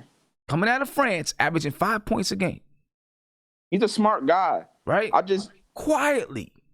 I'm just afraid of what Dolan is expecting out of him because he looks like the guy that's going to go and do his job, right? But I wonder what's the job Dolan asked him to do. Yeah. Did Dolan say, get me a star? You know what I mean? Like, I don't know what Dolan is expecting of him. If Dolan is just saying, do what you do, then I'm more optimistic. But if Dolan is saying, like what he did with Donnie Walsh and Melo, like, get me a star. You know what? I don't think so. I think he's more. I think he learned his lesson a little bit about trying to meddle into, you know, which players to sign and draft and all of that kind of stuff. Listen, everything that I understand about James Dolan, what I've read in interviews and stuff like that, he does not want to be responsible. He wants to be back away from it and let somebody else. That's why he hired Phil Jackson. He wants Phil Jackson to be that filter. I think that's what he does. He don't want the criticism. You know what I mean? But I think unfortunately James Dolan has learned that no matter what he does, the New York media is gonna find a way to blame him. Yeah, that's no matter like if James Dolan doesn't get involved, it's he's leaving this guy to answer. He's leaving if he does get involved, he's doing too much. Like James Dolan, they always gonna point the finger at James Dolan. James Dolan can be home sipping coffee, watching freaking The Sopranos, and they gonna find a reason to blame James Dolan. I feel you on that. Well, anyway, Ant, I'm gonna get up out of here, man, because it's late. Yeah, definitely. Yeah. Right. I ain't got to work tomorrow, so. I appreciate you, man. I appreciate All right, you, man. I'm not gonna get around and do these last words because there's a lot of people in there.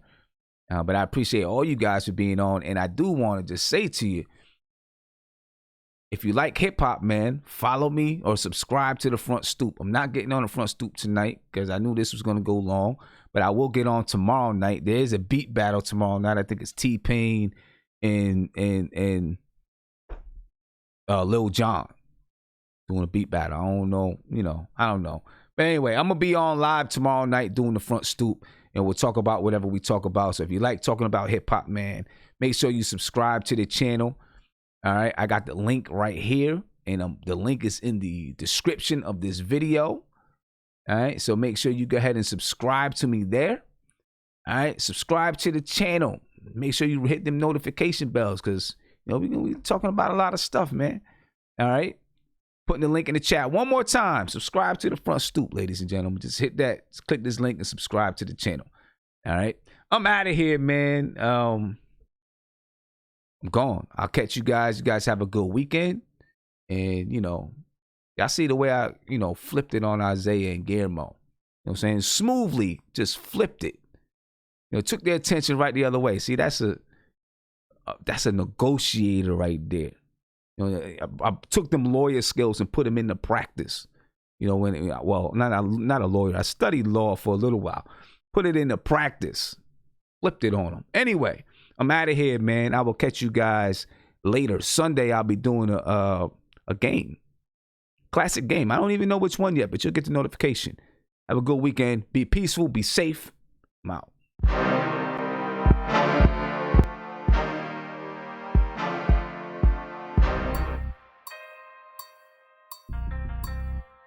That's the deal.